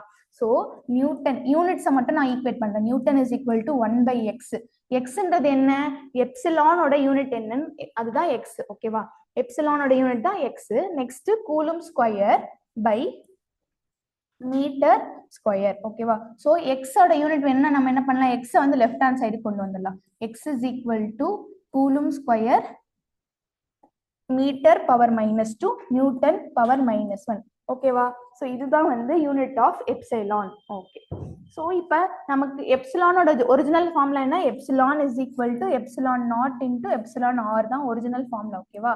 எப்சிலானை வந்து எப்படி எழுதலாம், epsilon naught absolute permittivity is equal to relative permittivity into permittivity in vacuum. அதாவது இதோட அர்த்தம் என்ன, மீனிங் என்ன, ஃப்ரீ ஸ்பேஸ்ல எவ்வளவு ஃபீல் லைன்ஸ் அலோவ் பண்ணும், அதுதான் எப்சிலான் நாட். ஓகேவா? எப்சிலான் ஆர்ன்றது ஒரு கம்பேரிசன். ஏர் கம்பேர் பண்றப்ப ஒரு மெட்டீரியல் மீடியம் இன்ட்ரடியூஸ் பண்றப்ப எவ்வளவு ஃபீல் லைன்ஸ் அலோவ் பண்ணுது, டிஸ்டர்ப் பண்ணுது இல்ல அலோவ் பண்ணுது, அதுதான் வந்து எப்சிலான் ஆர். இது ஒரு வேல்யூ மட்டும் தான், இதுக்கு யூனிட் கிடையாது. ஓகே, ஸோ இங்க நீங்க வந்து எப்சிலானோட யூனிட் கண்டுபிடிச்சிட்டோம். ஓகேவா? எப்சிலானோட யூனிட் நம்ம கண்டுபிடிச்சிட்டோம். பட் ஆனா எப்சிலான் நாட்டோட யூனிட் என்னன்னு தெரியாது இல்லையா? எப்படி கண்டுபிடிக்கலாம் அப்படின்னா, திரும்பி நீங்க வந்து சப்ஸ்டியூட் பண்ணணும்னு அவசியம் இல்லை. இது என்ன சொல்லிட்டேன், இது ஒரு நம்பர் தான் சொல்லிட்டேன். ஸோ நம்பருக்கு யூனிட் கிடையாது. அப்புறம் நம்ம கிட்ட என்ன இருக்கு, ஈக்குவல் டு இருக்கு. ஸோ ஈக்குவல் டுக்கு இருக்கு அப்படின்னா இந்த பக்கம் உள்ள யூனிட்டும் இந்த பக்கம் உள்ள யூனிட்டும் சேமா தான் இருக்கணும். அப்பதான் நம்மளால ஈக்குவல் டுன்னு போட முடியும். ஓகேவா? எக்ஸாம்பிள் 3 நியூட்டன் இருக்கு அப்படின்னா இங்கேயும் வந்து நம்ம என்ன பண்ணுவோம், 3 நியூட்டன். இதுதானே ஈக்குவல் டு மீனிங் கரெக்டா இருக்கும். ஓகேவா? இங்க எக்ஸாம்பிள் 3 நியூட்டன் ஃபோர்ஸ் இங்க எழுதிட்டு 3 மீட்டர் பர் செகண்ட் இது வந்து வெலாசிட்டியோட யூனிட். இப்படி கம்பேரிசனே பண்ணக்கூடாது. இது ஒரு ராங் கம்பேரிசன். ஓகேவா? You should never do this. இது எல்லா டைமும் எல்லாரும் பண்ணுவாங்க, பட் இது ஒரு ரொம்ப தப்பான ஒரு ஸ்டெப். இதை பண்ணவே கூடாது. ஸோ இந்த ஐடியா யூஸ் பண்ணி இங்க நியூட்டன் இருக்கு, ஈக்குவல் டு இருக்கு அப்படின்னா வேல்யூஸும் ஈக்குவலா இருக்கும், யூனிட்ஸும் ஈக்குவலா இருக்கும். ஸோ அப்போ எப்சிலானுக்கு சம் வேல்யூ இருக்கும், எப்சிலான் நாட் இன்டு எப்சிலான் ஆருக்கும் நம்ம நம்பர்ஸ் ஒரு நம்பர் இருக்கும். ஓகேவா? அப்புறம் இதுக்கு ஒரு யூனிட் இருக்கும், இதுக்கு ஒரு யூனிட் இருக்கும். ஸோ ஈக்குவல் டு அப்படின்னா என்ன, யூனிட்ஸும் மேட்ச் ஆகணும், ஈக்குவல் ஆகணும். ஸோ நம்ம எப்சிலான் நாட்டுக்கு யூனிட்டே கண்டுபிடிக்க தேவையில்லை இல்லையா? ஸோ டைரக்டா எப்சிலானுக்கு என்ன யூனிட்டோ அதே தான் எப்சிலான் நாட்டுக்கும் யூனிட்டா இருக்கும். ஓகேவா? ஸோ இதுல இருந்து ரெண்டு குவான்டிட்டிஸோட யூனிட் கண்டுபிடிச்சிட்டோம். ஸோ இந்த கொஸ்டின் வந்து ரொம்ப ஃப்ரீக்வெண்டான question. Units of permittivity of vacuum, unit absolute பெர்மிட்டிவிட்டியோட யூனிட் என்னன்னு கேட்டுட்டே இருப்பாங்க. ஓகே. ஸோ இப்போ நம்ம இப்போ நான் என்ன சொன்னேன், இந்த ஃபார்முலால தான் வந்து புக்ஸ்ல நிறைய யூஸ் பண்ணிட்டே இருப்போம்னு சொன்னோம். இந்த ஃபார்முலா எப்போ யூஸ் பண்ணுவோம்? ஃபார்முலா ஆஃப் கூலும்ஸ் லா இன் ஏர்ல இருக்கும்போது இந்த ஃபார்முலா யூஸ் பண்ணுவோம்னு சொல்லிட்டோம். ஓகே. இப்போ நம்ம வந்து ஆல்ரெடி நமக்கு தெரியும் எப்சிலான் நாட்ன்றது வந்து ஏர்ல எவ்வளவு ஃபீல்ட் லைன்ஸ் அலோவ் பண்ணும் அப்படிங்கிறது. ஏர்ல number of field lines allow பண்றன்ற வேல்யூ வந்து கான்ஸ்டன்டா தான் இருக்கும் இல்லையா? ஏர் வந்து எப்போதும் சேம் ஏர் மட்டும்தான், அது நம்மளால எந்த மாடிஃபிகேஷனும் பண்ண முடியாது. ஸோ என்ன பண்ணாங்க, நம்மளோட ஈஸினஸ் சிம்பிளிஃபை பண்ணிருக்காங்க. என்ன பண்ணிருக்காங்க அப்படின்னா, இந்த 1/4π எப்சிலான் நாட் இருக்கு இல்லையா, இந்த 1/4π எப்சிலான் நாட்டுக்கு மட்டும் யூனிட் எழுதினாங்க. என்னன்னா 9 × 10⁻9 அப்படின்னு எழுதினாங்க. ஓகேவா? ஸோ இந்த மொத்த வேல்யூவும் டிவைட் 1/4 பையோட வேல்யூ எப்சிலான் நாட்டோட வேல்யூ டிவைட் பண்ணி வர வேல்யூ வந்து 9 × 10⁻9 அப்படின்னு எழுதினாங்க. ஸோ எப்சிலான் நாட்டோட வேல்யூ இன்னும் பார்க்கல இல்லையா? இது வந்து கான்ஸ்டன்ட். ஏன்? ஏர்ல வந்து ஃபீல்ட் லைன்ஸ் எவ்வளவு ஃபீல்ட் லைன்ஸ் அலோவ் பண்ணும் அப்படிங்கிறது ஒரு கான்ஸ்டன்டான வேல்யூ. ஏன்னா ஏர் வந்து சேம் ஏர் மட்டும்தான், நம்மளால அதுக்கு எந்த மாடிஃபிகேஷனும் கொடுக்க முடியாது. ஸோ அதோட வேல்யூ எப்சிலான் நாட்டோட வேல்யூ வந்து 8.854 × 10⁻−12. ஓகேவா? இதுதான் எப்சிலான் நாட்டோட வேல்யூ. அண்ட் இதோட 1/4π எப்சிலான் நாட் இந்த டோட்டல் டிவைட் பண்ணி வர ஃபைனல் வேல்யூ வந்து 9 × 10⁻+9. ஓகேவா? ஸோ இதுல நம்ம என்னென்ன டேக் கேர் பண்ணணும், இந்த கூலும்ஸ் லா ஃபார்முலால ஒவ்வொரு குவான்டிட்டிக்கும் யூனிட் இருக்கு, என்னென்ன யூனிட்ன்றது பார்த்துட்டோம். ஸோ குவான்டிட்டி இருக்கு, ஏதாவது ஒரு அன்னோன் கேட்குறாங்க அப்படின்னா அதோட இப்போ ரீஅரேஞ்ச் பண்ணி ஒரு ஆன்சர் கொண்டு வந்து அதுக்கப்புறம் ஃபைனல் யூனிட்டை ஸ்பெசிஃபை பண்ணணும். ஓகேவா? ஓகே. இதுல இருந்து கூலம்ஸ் லா வந்து முடியுது. பட் ஆனா கூலம்ஸ் லாலயே நிறைய விஷயம் இருக்கு, வெக்டர் ஃபார்ம், ஸ்கேலார் ஃபார்ம் அப்படின்னு சொல்லிட்டு. பட் இப்போதைக்கு நம்ம பார்த்திருக்க கூலம்ஸ் லா வந்து scalar form of coulomb's law, அதாவது ஃபோர்ஸ் எந்த டைரக்ஷன்ல ஆக்ட் ஆகுது அதெல்லாம் நம்ம கன்சிடர் பண்ணாம ஒரு ஜெனரலைஸ்டு ஃபார்ம்ல தான் நம்ம இதுவரை பேசியிருக்கோம். ஓகேவா? நெக்ஸ்ட் நம்ம ஃபர்தர் கிளாஸஸ்ல வெக்டர் ஃபார்ம் ஆஃப் கூலும்ஸ் லாவையும் பேசுவோம். ஸோ வெக்டர் ஃபார்ம்னா என்ன? வெக்டர் குவான்டிட்டினா something related to direction. So அதெல்லாம் வந்து இனிமே வர டாபிக்ஸ்ல படிக்கலாம். பட் இதுவரையும் நம்ம பார்த்தது வந்து just scalar form of coulomb's law, ஞாபகம் வச்சுக்கோங்க. ஓகேவா? அப்புறம் கூலும்ஸ் லாவோட ஒவ்வொரு ஃபேக்டரையும் நம்ம படிச்சிருக்கோம். ஓகே. ஸோ இந்த கொஸ்டினை பார்க்கலாம். இப்போ நம்ம படிச்சோம் இல்லையா கூலும்ஸ் லா, அதை வச்சே நமக்கு 2 கொஸ்டின்ஸ் இருக்கு, அதுல இருந்து எப்படி சால்வ் பண்ணலாம்னு பார்க்கலாம். ஸோ ஃபர்ஸ்ட் கொஸ்டினை படிப்போம். A force F acts between sodium and chlorine ions of salt sodium chloride. என்ன கொடுத்திருக்காங்க? ஃபோர்ஸ் ஆக்ட் ஆகுது between sodium and chlorine ions அப்படின்னு சொல்லி கொடுத்துருக்காங்க. சோடியம் அயான் குளோரின் அயானுக்கு நடுவுல ஃபோர்ஸ் ஆக்ட் ஆகுது அப்படின்னு கொடுத்துருக்காங்க. இப்போ இவங்க இங்க எங்கேயுமே எந்த வேர்ட்லயுமே கூலம்பிக் ஃபோர்ஸ் அப்படின்றத கொடுக்கல. ஓகேவா? ஆக்சுவலா அவங்க கொடுக்க மாட்டாங்க, நம்மளே வந்து கன்சிடர் பண்ணிக்கணும். என்ன கன்சிடர் பண்ணிக்கணும்? சோடியம் அயான் குளோரின் அயான் அப்படின்னா அயான்னா it will have some charges. ஓகேவா? ஸோ சார்ஜஸ் நடுவுல ஆக்ட் ஆகுற ஃபோர்ஸ் என்னவா தான் இருக்கும்? கூலம்பிக் ஃபோர்ஸா தான் இருக்கும். ஸோ ஏன் வந்து நம்ம இங்க நமக்கு கொடுக்கல, பட் ஆனா we have to assume it is Coulombic force. ஏன்னா எக்ஸாம்ஸ்ல வந்து கொடுக்க மாட்டாங்க, இது கூலம்பிக் ஃபோர்ஸ்ல இருந்து வர செக்ஷன்ல இருந்து வர கொஸ்டின் அப்படின்லாம் கொடுக்க மாட்டாங்க. we have ourselves have to assume, நம்மளே வந்து யோசிச்சு இது கூலம்பிக் ஃபோர்ஸா கிராவிடேஷனல் ஃபோர்ஸா பிட்வீன் 2 ஆப்ஜெக்ட்ஸ் என்னன்றதை கன்க்ளூட் பண்ணணும். ஸோ நம்ம என்ன பண்ணுவோம், சார்ஜ் அயான்ஸ்னு கொடுத்துட்டாங்க, அயான்ஸ்னா சார்ஜஸ் இருக்குன்னு தெரியும். ஸோ கண்டிப்பா இது வந்து கூலம்பிக் ஃபோர்ஸ் தான் நம்ம கன்க்ளூட் பண்ணிக்கலாம். ஓகேவா? ஸோ ஃபோர்ஸ் எதுக்கும் நடுவில் ஆக்ட் ஆகுது? Sodium and chlorine ions. Na+, சோடியமோட சிம்பிள் என்ன கெமிஸ்ட்ரியில படிச்சிருப்பீங்க இல்லையா? சோடியம் Na+Cl- சால்ட்டோட ஃபார்முலா ஸோ இது ரெண்டுத்துக்கும் நடுவில் தான் ஃபோர்ஸ் ஆக்ட் ஆகுதுன்னு சொல்றாங்க. இது ரெண்டுத்துக்கும் நடுவில் ஆக்ட் ஆகுற ஃபோர்ஸ் வந்து எஃப்னு சொல்லிட்டாங்க. ஓகேவா? அப்புறம் நமக்கு நெக்ஸ்ட் ஸ்டேட்மெண்ட் படிக்கலாம். When put 1 centimetre apart in air, இந்த ரெண்டு அயான்ஸையும் எவ்வளோ டிஸ்டன்ஸ்ல செப்பரேட் பண்ணியிருக்காங்க? Distance between 2 ions 1 centimetre. ஓகேவா? Next the permittivity of air அப்புறமா and dielectric constant of water are epsilon naught and k respectively அப்படின்னு கொடுத்திருக்காங்க. permittivity of air அப்படின்னா என்ன? Epsilon not. ஆல்ரெடி எப்சிலான் நாட்டுக்கு நம்பர்ஸ்லாம் தெரியலாம், அவங்களும் எப்சிலான் நாட்னு தான் கொடுத்துட்டாங்க.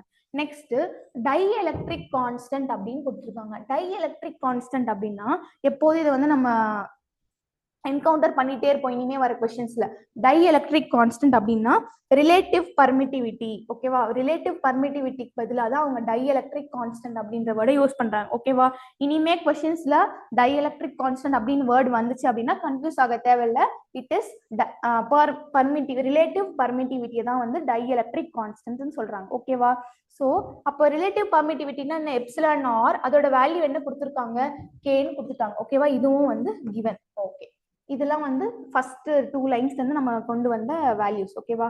Next, when a piece of salt is put in water, electrical force acting between sodium and chlorine ions 1 centimeter apart is. So first இனிஷியலா இந்த sodium அயானும் குளோரின் அயானும் 1 சென்டிமீட்டர் டிஸ்டன்ஸ்ல செப்பரேட் ஆகியிருக்கு. அப்புறம் ஃபர்ஸ்ட் வந்து எந்த மீடியமும் சொல்லல. ஃபோர்ஸ் எஃப் வந்து எப்போ இந்த மெட்டீரியல் மீடியம் பிட்வீன் த 2 வந்து ஏரா இருக்கும் போது ஃபோர்ஸ் வந்து எஃப். ஆனா சினாரியோ செகண்ட் கேஸ்ல என்ன பண்ணிட்டாங்க? இது வந்து கேஸ் 1 வச்சுப்போம். First case. செகண்ட் கேஸ்ல என்ன பண்ணாங்க அப்படின்னா ரெண்டு சார்ஜஸ் எடுத்துட்டு வந்து வாட்டர்ல இம்மர்ஸ் பண்ணிட்டாங்க. அதாவது வாட்டர்ல மூழ்கடிச்சிட்டாங்கன்னு வச்சுப்போம். when a piece of salt is put in water, அப்போ நம்ம என்ன பண்ணலாம்? இதே Na+ and Cl-. ஓகேவா? இது ரெண்டு டிஸ்டன்ஸ் பிட்வீன் த சார்ஜஸ் மாத்தவே கிடையாது. அது அவங்க வந்து ரெண்டு ஸ்பெசிபிகேஷன் கொடுத்துருக்காங்க பாருங்க. 1 சென்டிமீட்டர் அப்பார்ட் தான். ஃபர்ஸ்ட் கேஸ்லயும் ஏர்ல இருக்கும் போது 1 சென்டிமீட்டர் அப்பார்ட் தான். அப்புறம் வாட்டர்ல இருக்கும் போதும் 1 சென்டிமீட்டர் அப்பார்ட் தான். ஓகேவா? செகண்ட் கேஸ் ஏர், செகண்ட் கேஸ் வந்து வாட்டர்ல. எக்ஸாம்பிள் இது வாட்டர்னு வச்சுக்கோ. ஸோ ஃபர்ஸ்ட் கேஸ் ஏர், நடுவுல யாரும் உங்க 2 பேருக்குள்ள ஃபோர்ஸை டிஸ்டர்ப் பண்ண யாருமே கிடையாது ஃபர்ஸ்ட் கேஸ்ல. பட் ஆனா செகண்ட் கேஸ்ல யார் இருக்காங்க டிஸ்டர்ப் பண்ண? இதுக்கும் நடுவுல ஆக்ட் ஆகுற ஃபோர்ஸை டிஸ்டர்ப் பண்ண வாட்டர் இருக்காங்க. அப்போ ஃபோர்ஸ் ஆப்வியஸா அதிகமாகுமா கம்மியாகுமா? நீங்களே யோசிங்க, ஒரு 2 செகண்ட்ஸ் யோசிங்க.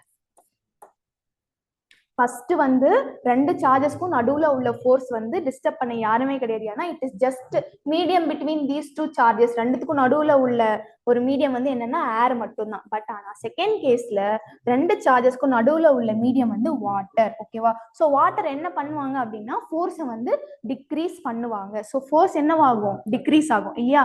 ஸோ இது வந்து நம்மளால கெஸ் பண்ண முடியுது. பட் அதோட வேல்யூ என்ன அப்படின்றதெல்லாம் பார்க்கணும். ஓகே, ஸோ இது நம்ம கிவன் கொஸ்டின்ல இருந்து நம்ம ஒரு டயக்ராமேட்டிக்கல் பிக்டோரிக்கல் ரெப்ரசன்டேஷன் எல்லாமே பண்ணிட்டோம். ஸோ நம்ம இப்போ என்ன பண்ணலாம்?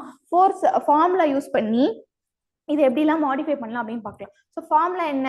கூலம்ஸ் லாவோட formula F is equal to 1/4 epsilon Q1 Q2 by d square. ஓகேவா? இப்போ இதுதான் வந்து general formula of coulomb's law. But ஆனா இங்க எப்சிலானுக்கு நம்ம என்ன ஃபார்முலா? எப்சிலானை நம்ம எப்படி எழுதணும்? எப்சிலான் நாட் இன்டு எப்சிலான் ஆர்ன்னு எழுதணும். ஓகேவா? ஸோ ஃபர்ஸ்ட் கேஸ்ல ஏர். ஸோ ஏர் கேஸ்ல என்னவாகும்? எப்சிலான் ஆர் வந்து என்னவாகும்? ஏர்னா என்ன? எப்சிலான் ஆரோட வேல்யூ வந்து ஆல்வேஸ் இட் இஸ் 1. ஓகேவா? So epsilon is equal to epsilon not. இதுதான் வந்து நம்ம வந்து சப்ஸ்டியூட் பண்ண போறோம் ஃபர்ஸ்ட் கேஸ்ல. ஏன்னா ஏர் மீடியம்னால ரிலேட்டிவ் பர்மிட்டிவிட்டி வந்து ஏருக்கு 1 மட்டும்தான். So epsilon is equal to epsilon naught. So first வந்து ஃபார்முலாவை நம்ம ஃபர்ஸ்ட் கேஸ்க்கு எப்படி எழுதுவோம்? 1/4 epsilon not into Q1 Q2 by d square. ஓகேவா? டி வந்து மாறல ஃபர்ஸ்ட் செகண்ட் கேஸ்ல. ஸோ டி வந்து டிஸ்டன்ஸை வந்து டிஏவை வச்சுக்கிறேன். 1 சென்டிமீட்டர் நான் சப்ஸ்டியூட் பண்ணல. ஓகே, செகண்ட் கேஸ்ல என்ன ஆகுது? நம்ம ஒரு ஏருக்கு பதிலாக என்ன பண்றோம்? வாட்டர்ல இந்த சேம் ரெண்டு சார்ஜஸை இன்வெர்ஸ் பண்றோம், இதுக்கு வந்து மூழ்கடிக்கிறோம். ஓகே, ஸோ அப்போ என்ன நம்ம யோசிச்சு வச்சிருக்கோம்? ஃபோர்ஸ் வந்து கண்டிப்பா டிக்ரீஸ் ஆகும். பட் ஆனா எப்படி டிக்ரீஸ் ஆகும் அப்படிலாம் தெரியாது. ஸோ நம்ம என்ன பண்ணோம்? ஜஸ்ட் இதுக்கும் வந்து கூலம்பிக் ஃபோர்ஸ் அப்ளை பண்ணலாம். ஃபார்முலா என்னவா மாடிஃபை ஆகுதுன்னு பார்க்கலாம். ஸோ இங்க என்ன இது வந்து ஜெனரல் கூலுமிக் ஃபோர்ஸ் இல்லையா? ஸோ இது எப்படி செகண்ட் கேஸ்க்கு மாடிஃபை ஆகுது அப்படின்றத பார்க்கணும். ஓகே, இது எப்படி மாடிஃபை ஆகும்? 1/4 எப்சிலானுக்கு வந்து இங்க என்ன பண்ணணும்? Epsilon naught into epsilon r. So first case ஏர்னால எப்சிலான் ஆர் 1 ஆயிடுச்சு. பட் ஆனா டை எலக்ட்ரிக் கான்ஸ்டன்ட், செகண்ட் வந்து water. So relative permittivity already ஃபர்ஸ்டே நான் சொல்லிட்டேன், ரிலேட்டிவ் பர்மிட்டிவிட்டி தான் டை எலக்ட்ரிக் கான்ஸ்டன்ட். ஓகேவா? வாட்டரோட ரிலேட்டிவ் பர்மிட்டிவிட்டி என்ன, அதுதான் டை எலக்ட்ரிக் கான்ஸ்டன்ட்னு கொடுத்துருக்காங்க. So epsilon naught into sorry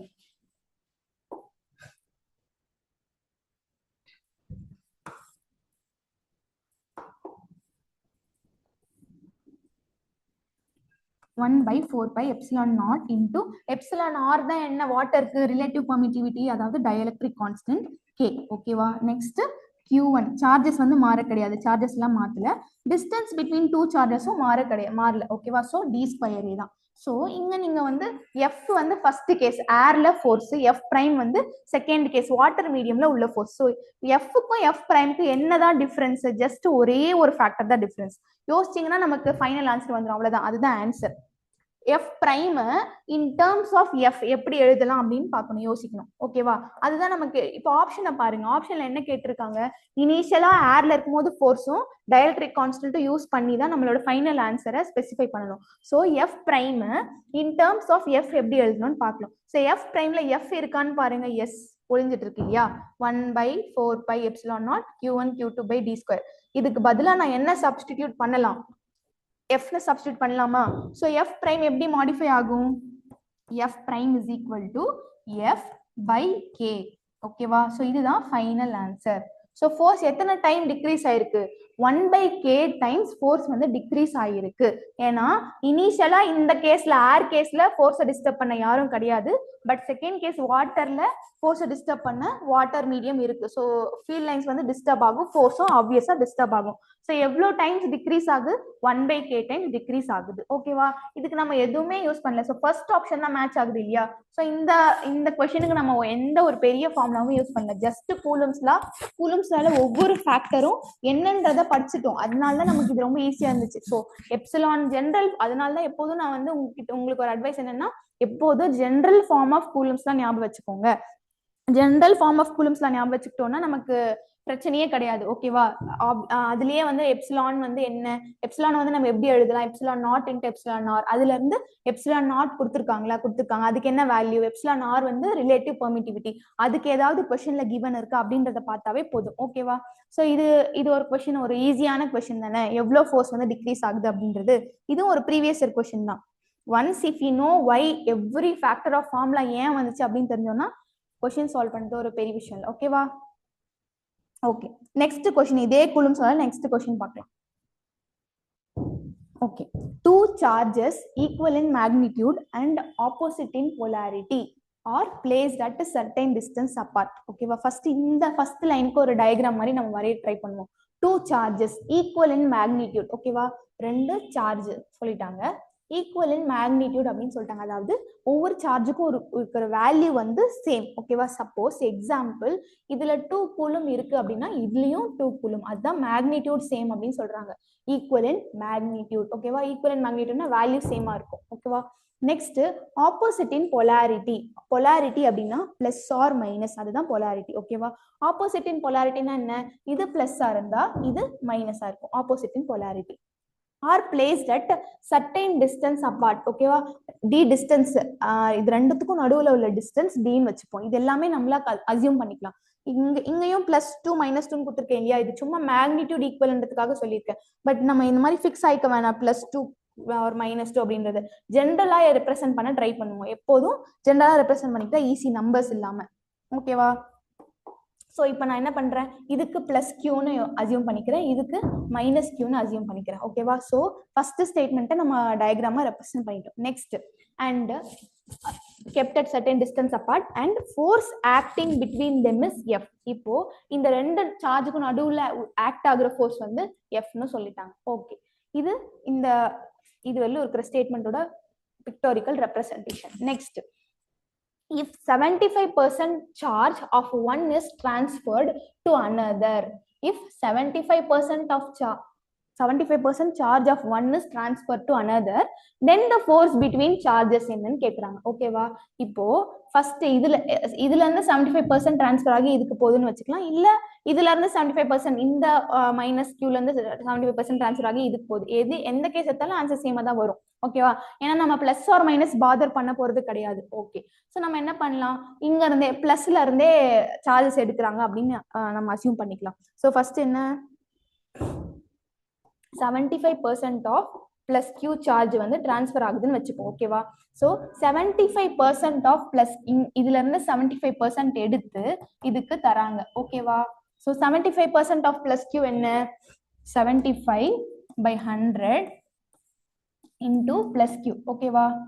இதுதான் வந்து டிரான்ஸ்ஃபர் பண்றாங்க. இவ்வளவு அமௌண்ட் ஆஃப் சார்ஜ இந்த பாடியில இருந்து இந்த பாடிக்கு டிரான்ஸ்ஃபர் பண்றாங்க. ஓகேவா? இதோட வேல்யூ என்னவா இருக்கும், 75/100 like you can do easily with the 25 table இல்லையா, 25 3s are 75 4s are 100 into q. ஓகேவா?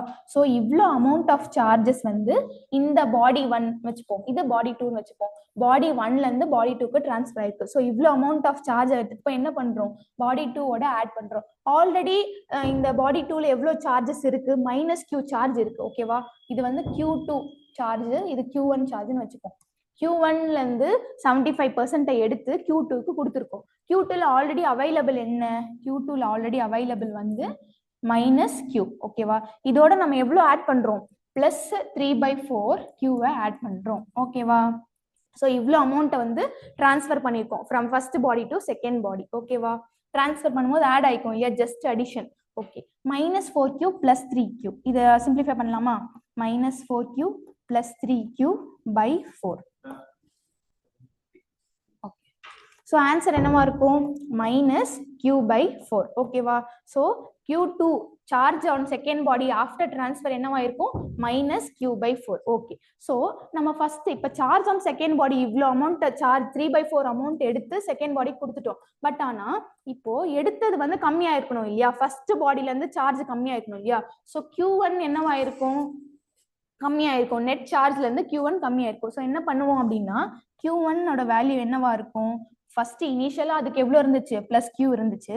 இப்போ இவ்வளோ அமௌண்ட்டை டிரான்ஸ்ஃபர் பண்ணிட்டோம், இவ்வளோ அமௌண்ட்டை எடுத்து Q2க்கு கொடுத்துருக்கோம் இல்லையா. அப்போ இதை வந்து ரெடியூஸ் பண்ணிடணும், ஏன்னா இந்த அமௌண்ட்டை வந்து நம்ம எடுத்துட்டோம் அந்த சார்ஜ்ல இருந்து.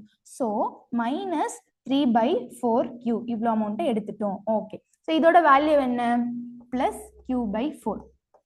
ஓகே, இப்போ இந்த சார்ஜ் டிரான்ஸ்ஃபர் எல்லாம் நடந்த அப்புறமா Q1ல எவ்வளவு அமௌண்ட் ஆஃப் இந்த பாடி 1ல எவ்வளவு சார்ஜ் இருக்கு, பாடி 2ல எவ்வளவு சார்ஜ் இருக்கு, பாடி 1ல q/4 அமௌண்ட் ஆஃப் சார்ஜ் இருக்கு, பாடி 2ல -q/4 அமௌண்ட் ஆஃப் சார்ஜ் இருக்கு. ஏன்னா இந்த ஃபர்ஸ்ட் பாடியில இருந்து சம் அமௌண்ட் ஆஃப் சார்ஜ் எடுத்து செகண்ட் பாடி கொடுத்துட்டு எவ்வளவு நம்ம கொடுத்தோம் அப்படின்றத மைனஸ் பண்ணிடணும் இல்லையா, அப்போதான் கரெக்டான வேல்யூ வரும் இல்லையா. எடுத்துட்டோம், ஸோ அந்த வேல்யூ எவ்வளவு எடுத்தோன்றதுதான் நெட் சார்ஜா இருக்கும் ஃபர்ஸ்ட் பாடியில. ஸோ Q1ல q/4, Q2ல -q/4. இதுதான் charges on body 1 body 2 after transferring charges. ஓகேவா? எவ்வளவு டிரான்ஸ்ஃபர் பண்ணோம், 75% டிரான்ஸ்ஃபர் பண்ண அப்புறமா இந்த சார்ஜஸ் ரிமைன் ஆயிருக்கு ஃபர்ஸ்ட் பாடியில செகண்ட் பாடியில. நெக்ஸ்ட் தென் இப்போ நம்ம கிட்ட என்ன கேக்குறாங்க, இப்போ டிரான்ஸ்ஃபர் ஆன அப்புறமா then the force between the charges becomes, இப்போ டிரான்ஸ்ஃபர் பண்ண அப்புறமா ஃபோர்ஸ் என்னவா இருக்கும் அப்படின்னு கேக்குறாங்க.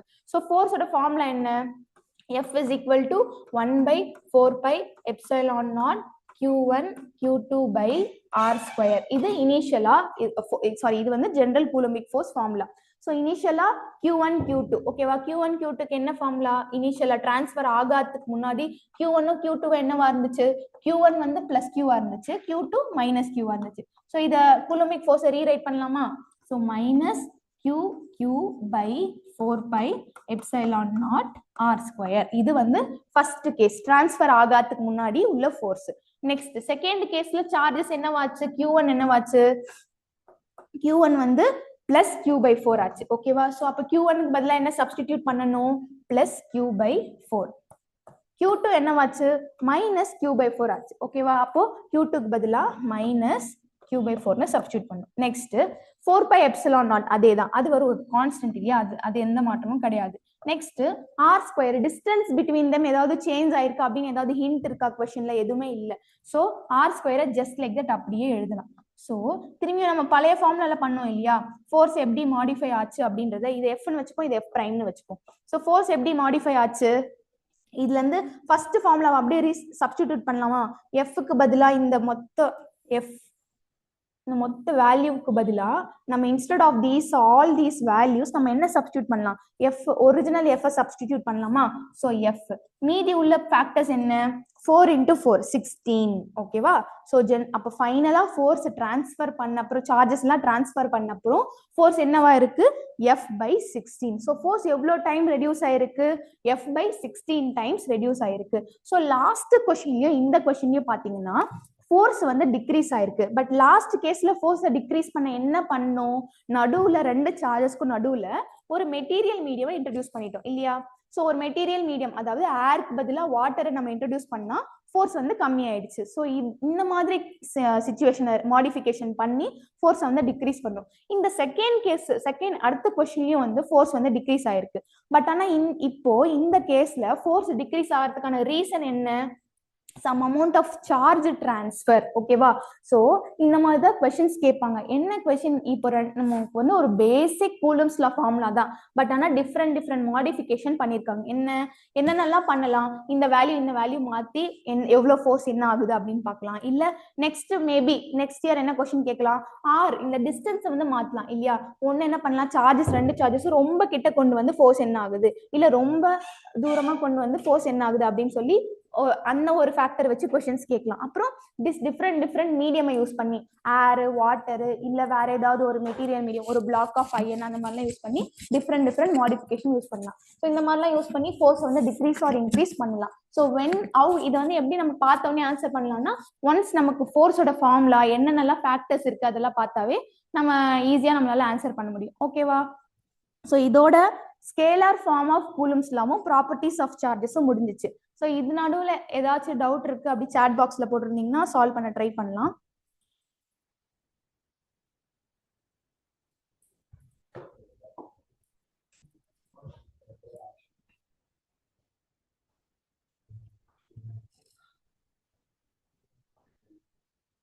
ஏதாச்சும் டவுட்ஸ் இருக்கா, சாட் பாக்ஸ்ல போட்டிருக்கீங்களா? எல்லாருக்கும் இன்னைக்கு நட்டுன்னு புரிஞ்சுச்சா? இன்னைக்கு ஒண்ணுமே பார்க்கல, நம்ம ரொம்ப ஈஸியான டாபிக்ஸ், ஜஸ்ட் கூலம்ஸ் லா பத்தி பார்த்தோம், அப்புறம் ப்ராப்பர்ட்டிஸ் ஆஃப் சார்ஜஸ் பத்தி பார்த்தோம். ஓகேவா. No doubt ma'am. ஓ எல்லாருக்கும் டயர்ட் ஆயிடுச்சு, அதனால சீக்கிரம் போகணும். டவுட் இல்ல சொல்லிட்டீங்க. ஓகே. ஓ ஆன்சர்லாம் பண்ணிருக்கீங்க. Very good. Happy for you all. Okay. வேற என்ன உங்களுக்கு ஒரு குவரிஸ் சொல்லிருக்கீங்க? தமிழ்ல நடத்த சொல்லிருக்கீங்க. ஓகே, இனிமே இன்னும் கொஞ்சம் தமிழ்ல ட்ரை பண்ணலாம். ஓகே. அன்மியூட் பண்ணியும் உங்களுக்கு ஏதாச்சும் டவுட்ஸ் இருக்குன்னா, இப்போ லைக் கான்செப்ட்ல ஏதாச்சும் டவுட்ஸ் இருக்குன்னா அன்மியூட் பண்ணி கேட்கலாம்.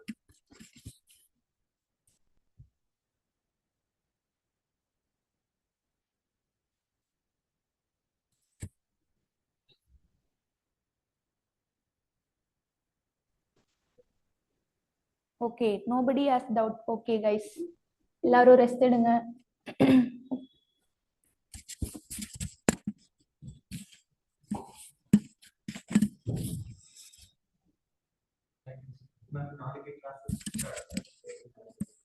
Okay, thank you all. நாளைக்கும் வந்து கிளாஸ் இருக்கு. அதே டைம் 6:30க்கு ஜாயின் பண்ணிடுங்க. லேட்டா ஜாயின் பண்ணாதீங்க. தோ லேட்டா ஜாயின் பண்ணா லிங்க் இருக்குன்ற ஆப்ஷன் இருந்தாலும், பட் ஆனா லைவ் கிளாஸ் கவனிச்சீங்கன்னா இன்னும் எஃபெக்டிவா இருக்கும். ஓகேவா. Okay, thank you. someone is speaking. Okay, thank you all. Good night.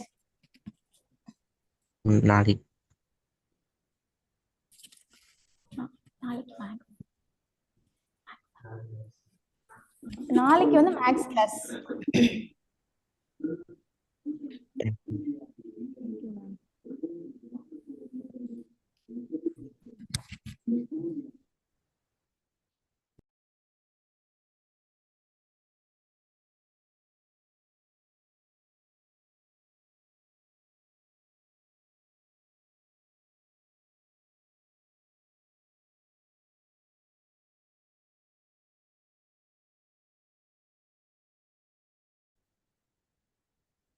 பார்க்கறேன்.